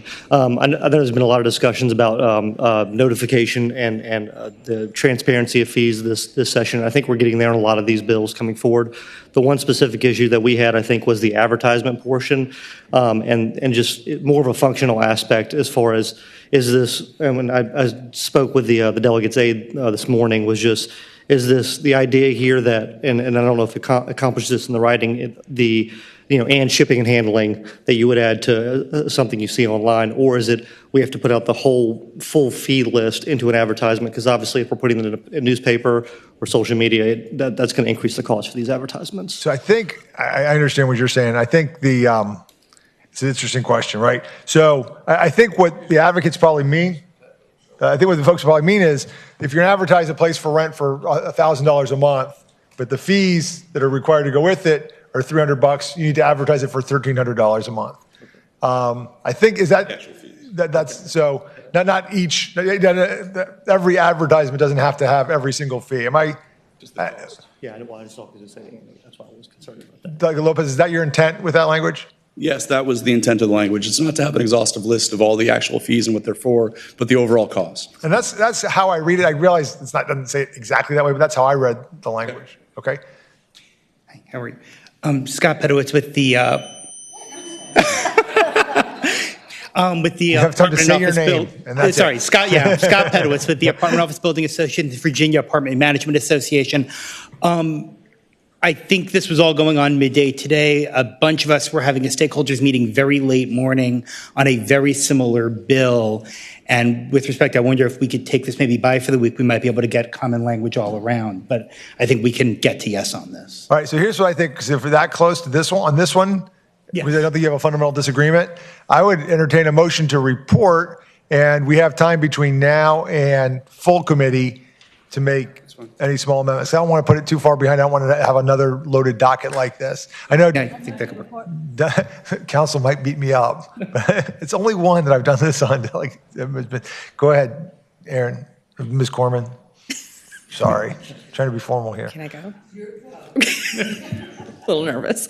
Erin Corman with the Realtors. So the language that we're concerned about in this bill is the advertisement language, and specifically because the fees or additional rent that are paid by any particular tenant are specific on that tenant and that tenant's circumstances. So if the tenant has a pet, then there might be a pet fee. I know that there is a bill that the stakeholders are working on the Senate side.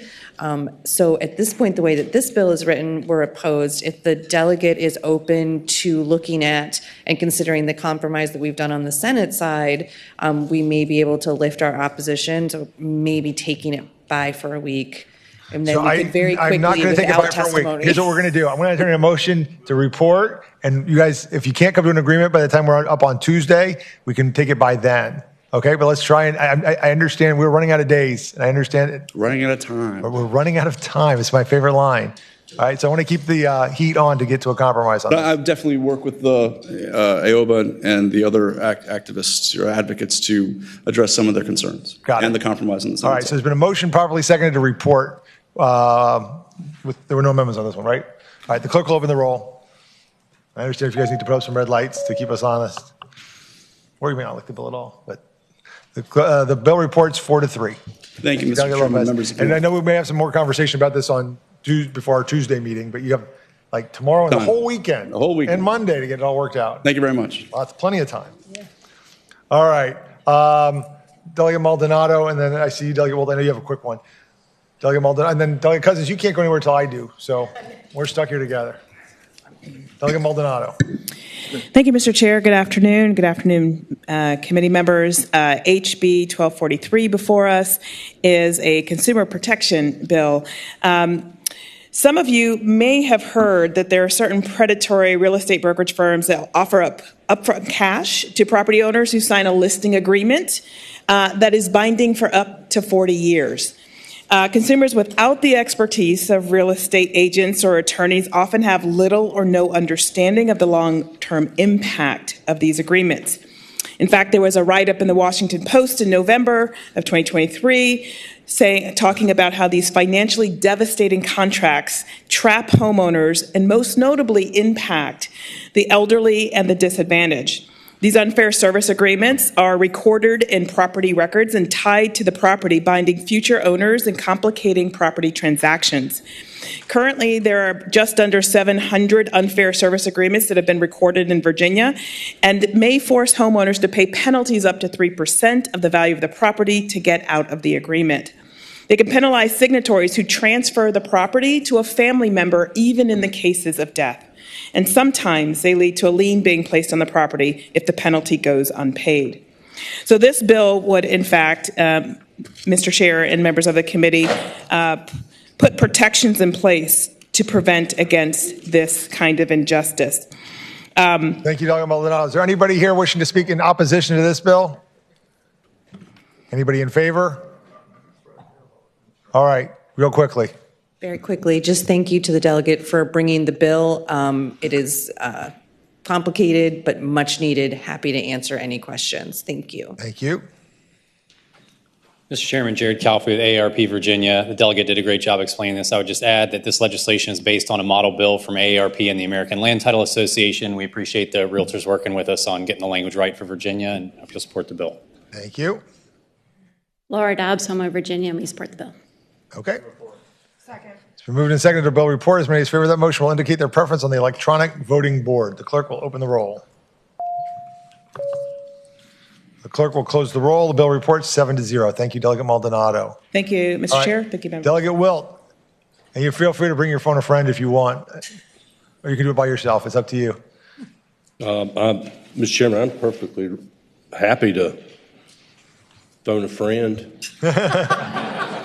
I know it's a fairly technical area of the law, not to suggest that you don't have that expertise, but I know that Mr. Nolan works a lot on these issues, so it's up to you. You can present yourself real quick, or you can turn it over to him. You're very astute, Mr. Chairman. Yeah, Chris,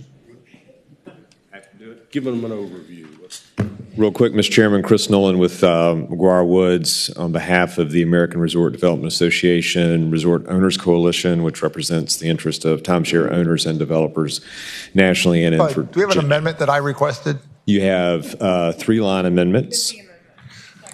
It's been moved and seconded that we adopt the amendments that I've seen and requested. You can see them too. You like them? So, Mr. Chairman. Amendments have been moved and properly seconded. As many as favor of that motion will say aye. Aye. Those opposed?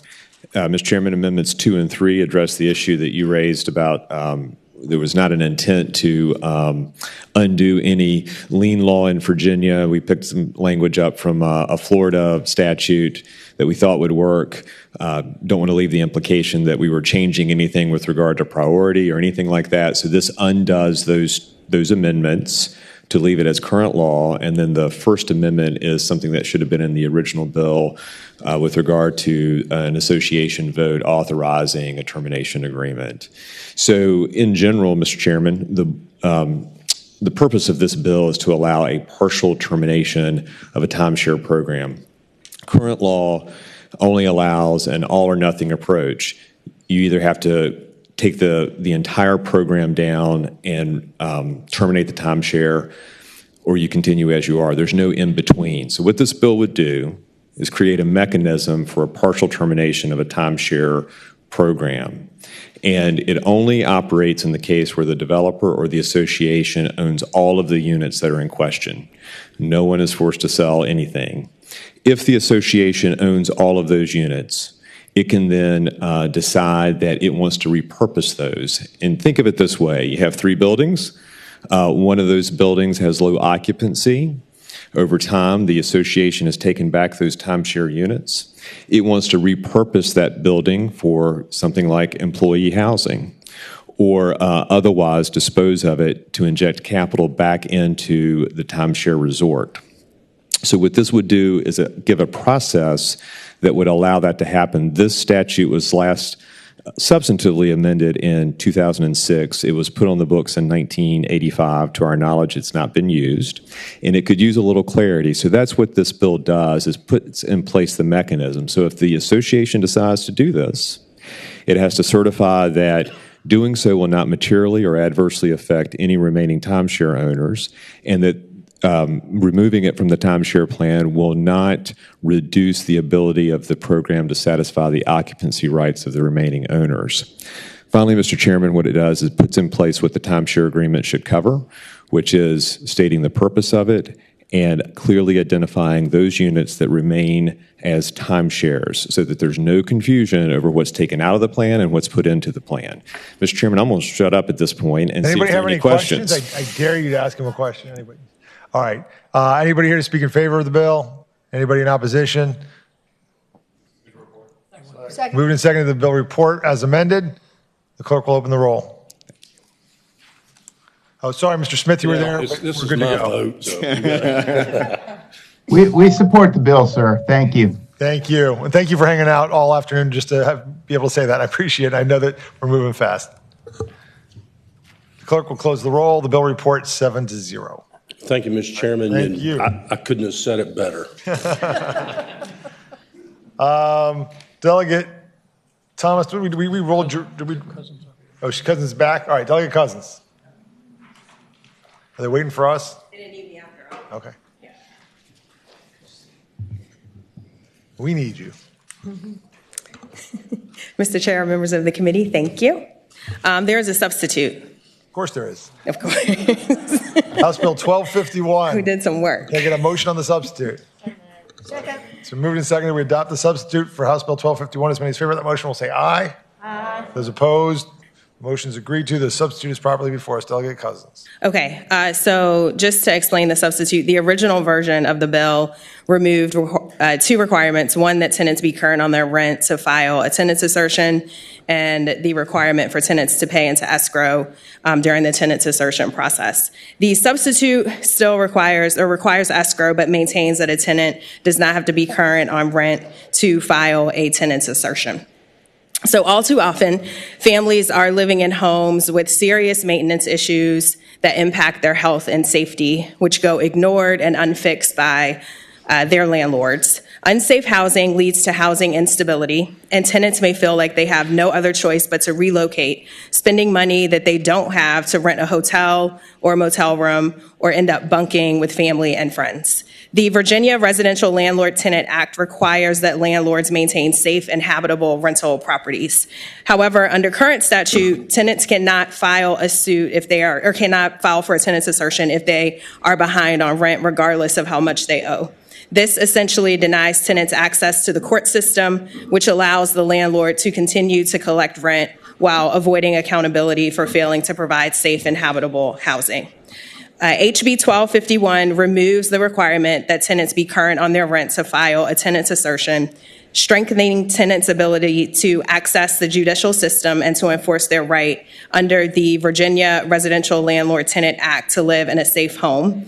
Landlords will still have the right to file an unlawful detainer if the defendant is behind in rent. But the fact that a tenant is behind on rent should not prevent them from accessing the justice system and then also exercising their right to safe housing. And because does this bill require the tenant to pay money to an escrow account when there's a dispute? Yeah, so the tenant, all this does is remove the requirement for a tenant to be current on their rent to file a tenant's assertion. But once they file the assertion, they have to pay rent into escrow. Gotcha. So what was happening before was they couldn't even get into court to dispute. That's right. Whether they were behind or not, because by saying you're behind, or even if they're a little bit behind, it was a bar. And this creates a process for them to say, I want to litigate this issue. I'll put the money up. I don't think I owe it, but I'll put it up here and have it. And that gets them into the same footing as they would have been if they had paid it. So they have to pay it first, essentially mooting the whole issue. Yes. All right? Yep. Okay. Delegate Coiner. Mr. Chair, so I might be confused as to that part. So I thought that in order to file, it wasn't that you had to be current on your rent. You had to file, pay the rent into court at the time you filed. Not that you were current on your rent. It was whatever you owed, you're going to pay into court when you file, was what the current.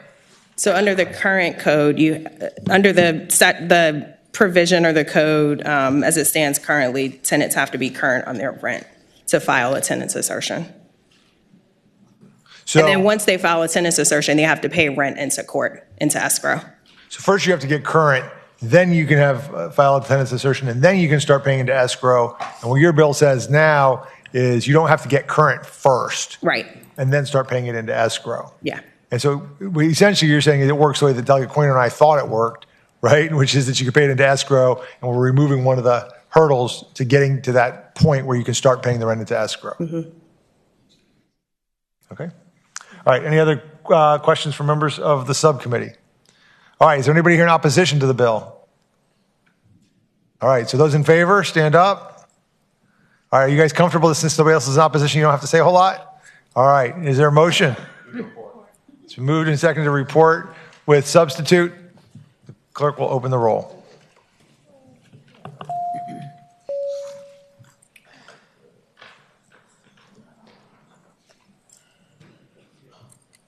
The clerk will close the roll. Delegate Cousins, your bill report 7-1. Go enjoy yourself at Firearms Sub. I'm sure it'll be a blast. We'll be waiting for you. All right, who's left? We have just patron bills. All right, Delegate Bennett Parker, you had one more, right? We cut you off once because we saw some impatient non-committee members here. So go ahead. Thank you, Mr. Chair. I have a substitute. For which bill? Sorry, this is 1398. All right, Senate Delegate Bennett Parker's 1398. We have a substitute. Is there a motion on the substitute? So moved. Second. It's been moved and seconded. We adopt the substitute. As many as favor of that motion will say aye. Aye. Those opposed? All right, the substitute is before us. Delegate Bennett Parker. Thank you, Mr. Chair. House Bill 1398 adds another tool in the toolbox for localities to address Virginia's affordable housing crisis and help us keep our existing affordable housing inventory. The bill would allow localities to establish a right of first refusal during a sale of a multifamily rental building which has received state or federal assistance, has affordable units whose affordability restrictions are expiring, and has 10 units or more. These buildings have received public assistance to create these affordable units, so the bill would allow localities to require notice of the owner's intent 2 years before the affordability restrictions expire. For context, the properties we're talking about are predominantly LIHTC properties, which have a 30-year time period, so this would be occurring at year 28. After that, if the locality is interested, the owner of the property must notify the locality if they intend to accept a third-party offer of sale. Once that notice occurs, the locality has 30 days to exercise their right of first refusal with a matching offer. If the locality or their designee can provide a matching offer, the owner must sell to the locality. The owner receives the same purchase price and the housing remains affordable. If the locality cannot provide a matching offer, the owner sells to the third party. Without tools like this, Virginia stands to lose thousands of affordable units. More than 6,000 publicly supported affordable rental units are at risk of losing their affordability in the next 5 years, and that number quadruples to more than 25,000 in the next 10 years.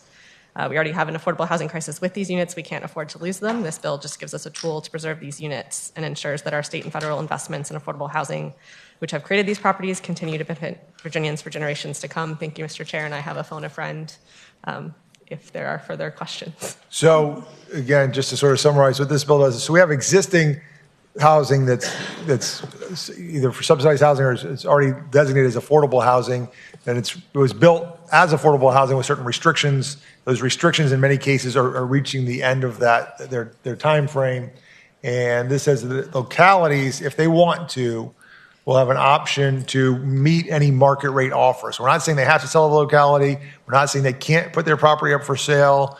We're not saying they can't convert it to market rate or to some other commercial use or anything else, but that the locality has to at least be given the option to match whatever the market will bear for these properties for the purpose of maintaining it as affordable housing. Is that it? That's correct. Okay. Any questions from members of the subcommittee? All right. I do note that the substitute contains some amendments that we had discussed. I wanted to make sure that when we talked about what was an equivalent offer, that we weren't loading the deck too much in favor of the locality, and it truly was an equivalent offer. And I think your amendments you offered helped achieve that. And so, with nobody's in opposition, anybody here in favor of this bill? Please stand up. Besides me. All right. Is there a motion? Move to report as substituted. Second. So moved and seconded. We report with substitute. Clerk will open the roll.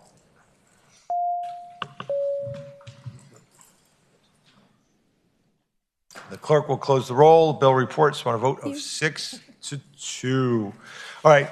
Delegate Reeser has a bill that she's asked for me to present on her behalf because she had to be 3 places at once, like we didn't all. But anyway, So she has a bill. This is House Bill 105, and I think there's a line amendment to this bill as well to change the word disclosure packet to disclosure certificate or something like that.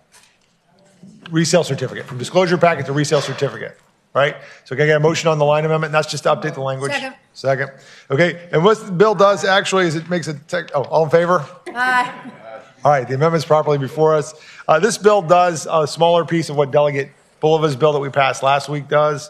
It's sort of a lesser included bill, but I don't see any harm in passing both. In case something goes wrong with Delegate Bulova's bigger bill, this would fix a smaller, more unique problem. Is this different? Is this different than that? No. They said don't jinx them. Oh, okay. All right. So is there a motion to report? Move the report. Second. All right, moving to properly second the bill report with amendments. Clerk will open the roll.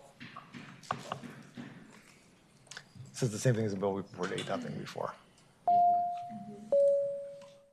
All right, the clerk will close the roll. Bill reports 8-0. All right. Delegate Thomas, we did something with your bill already? Mr. Chairman, I think we're going to move to incorporate that into. 598. Gotcha. Yes, thank you, Delegate. All right. HB 598. All right, so is there a motion to incorporate House Bill 196 into House Bill 598? So moved. It's been moved and seconded to it be incorporated. As many as favor that motion will say aye. Aye. Those opposed? All right, 196 is into 598. So let's do 598. Thank you, Mr. Chair and members. When evictions were on the rise in previous years, we've heard about some of the safety nets and tools that we created during the pandemic. And what we found was those safety nets actually did prevent evictions.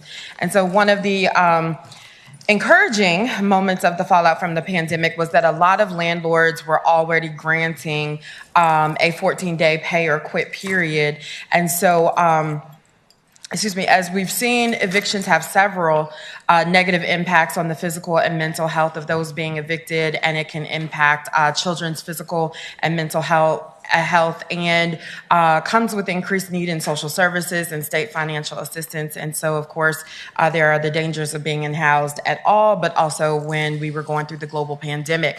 So the provision that I think data bore out that really helped a lot of people was that increased pay or quit time frame from 5 days to 14 days.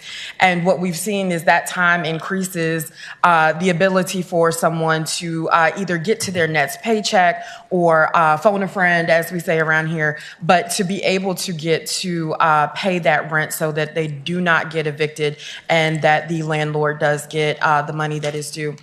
Mr. Chair, I do have a substitute. All in favor? Aye. Madam Chair, I'm sorry. Report the substitute. So with the substitute, the pay or quit period would still be changed from 5 to 14 days, but also on lines 29 to 34. And if I get this wrong, I'm going to phone a friend to get this. But the time frame for the hearing on unlawful detainer summons due to non-payment of rent moves up by 9 days. And we felt that that was an acceptable compromise because with the extension on the front end, we are very hopeful that there will be fewer cases needed for these evictions. So now for a second time, Madam Chair, I have been able to somehow get competing interests to agree or at least be neutral on this. And I want to thank very seriously the stakeholders for their work on this and getting to this version. It's an important bill. I think it's good for residents and communities, and landlords can still do their thing as well. So I hope that the committee will look favorably on House Bill 598. Thank you. Committee members, any questions? Questions? Anyone in the audience to speak in favor of this bill? And I tell you, one person can kind of give the summary, and then I'll be quick. Madam Chair, Jared Calfee, AARP, Virginia. Many older Virginians are facing a housing affordability crisis, and this can be a lifeline for many of them to keep them from being evicted from their homes. Thank you. Thank you. So if one person can represent. Thank you, Madam Chair. Christy Mara with the Virginia Poverty Law Center. We strongly support the bill. What it does is it simply gives the extra time at the front end when people may get another paycheck. You're not going to get another paycheck 5 days after you get your pay quit notice, but you are going to get another one in most cases 14 days later. And so we strongly support this bill. We think it's going to make a huge difference in terms of lowering our eviction rate. Thank you so much. So we have 1, 2, 3, 4, 5, 6, 7 folks. You quickly step up. Sheila Herlihy, Virginia Interfaith Center for Public Policy. We appreciate the patrons for bringing this bill and strongly support. All right, next. Madam Chair and members of the committee, Kashish with New Virginia Majority. As folks have stated, if tenants cannot make their payment on the 5th day, they are less likely to make it on the 6th. But by the 15th day, this reflects the bi-monthly pay cycle that our working class folks are on. So this would really help us. Thank you. Thank you.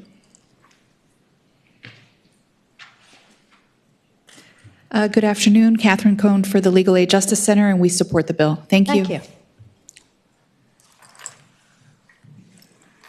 Good afternoon, Isabel with Virginia Housing Alliance. We support the bill. Thank you. Monica Sarmiento with the Virginia Coalition for Immigrant Rights. Our 45 member organizations support this bill. Thank you. Virginia NAACP, we support. Thank you. Laura Dobbs, home of Virginia, and we support the bill. Thank you. Sarah Taylor, City of Alexandria, we support the bill. Thank you. Anyone else in support of the bill? Anyone in opposition?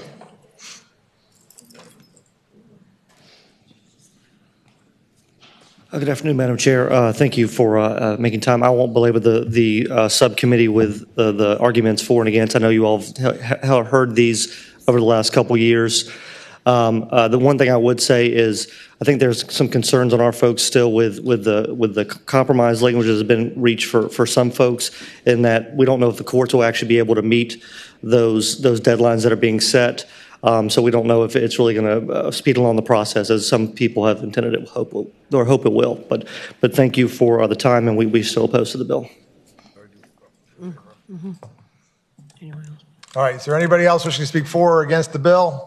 Any questions from members of the subcommittee? Move to report. It's been moved and seconded with the bill report with substitute. Clerk will open the roll. Oh, there was. And that bill reports by a vote of 5-3. All right, I think we're done on my bills, right? I have one too. You have one too? Our bills. All right, go ahead, Delegate Carr. Mr. Chairman, 1456 has a substitute which addresses the concerns of the Department of General Services and the Virginia Association of Counties. I would ask the subcommittee to move the adoption. Moving and seconded, we adopt the substitute. As many as hear that motion will say aye. Aye. Those opposed, the substitute is before us. Delegate Carr. Thank you. HB 1456 requires that most new public buildings and those undergoing major renovation include renewable energy infrastructure, especially solar panels. That doesn't mean that they include solar panels. It's the infrastructure that would support them.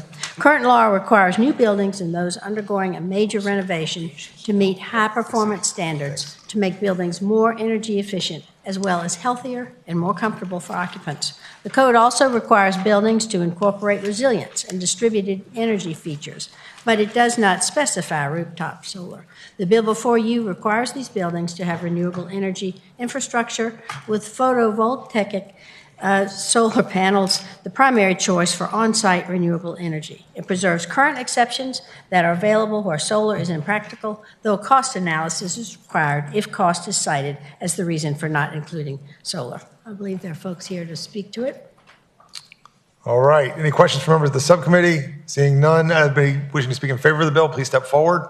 You've endured a long meeting, so please. Mr. Chairman, members of the subcommittee, Bob Shippey with Sierra Club. We thank the patron for bringing this bill. We love it because it nudges localities towards two things that they all want. One, cost savings that'll trickle down to taxpayers as tax savings, and also reducing carbon pollution. So we encourage you to report the bill. Thank you. And thanks. That was a perfect length of testimony. Mr. Chair, members of the subcommittee, my name is Lillian Anderson. I'm with the Virginia Conservation Network, and we also support this bill. Thank you.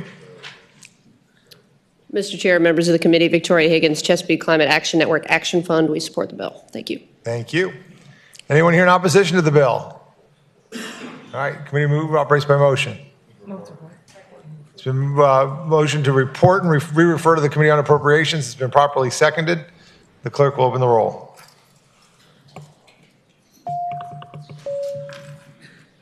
The clerk will close the roll. The bill reports and refers to appropriations with substitute by a vote of 8-0. My clerk is very good at hearing the motion I meant to make. So last bill, this is kind of like a swim meet, like where you sit here for hours and hours and hours and your kid swims for like 30 seconds and then it's over. Swim parents will appreciate that. I see some heads going, yes, I remember. All right, one more bill, House Bill 634 from Delegate Simon. Here, I'm going to hand it over to you, Delegate Carr. Delegate Simon. Sorry. Forget it. All right.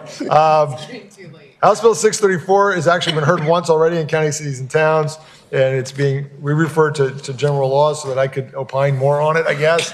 And this bill says that localities don't have the authority to regulate leases that are 30 days or at least 30 days at a time or longer. So in other words, month-to-month rentals will be treated the same way as year-long rentals or 2-year-long rentals and everything. They won't be treated like these other kind of rentals that are less than 30 days. I don't even use the words because I'll be in trouble. But they're different than those. These are regular leases, and they should be treated as such.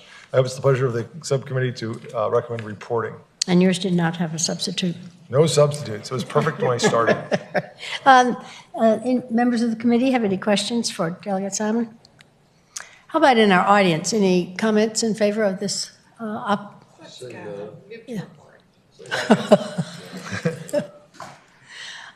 May we please go to the electronic board?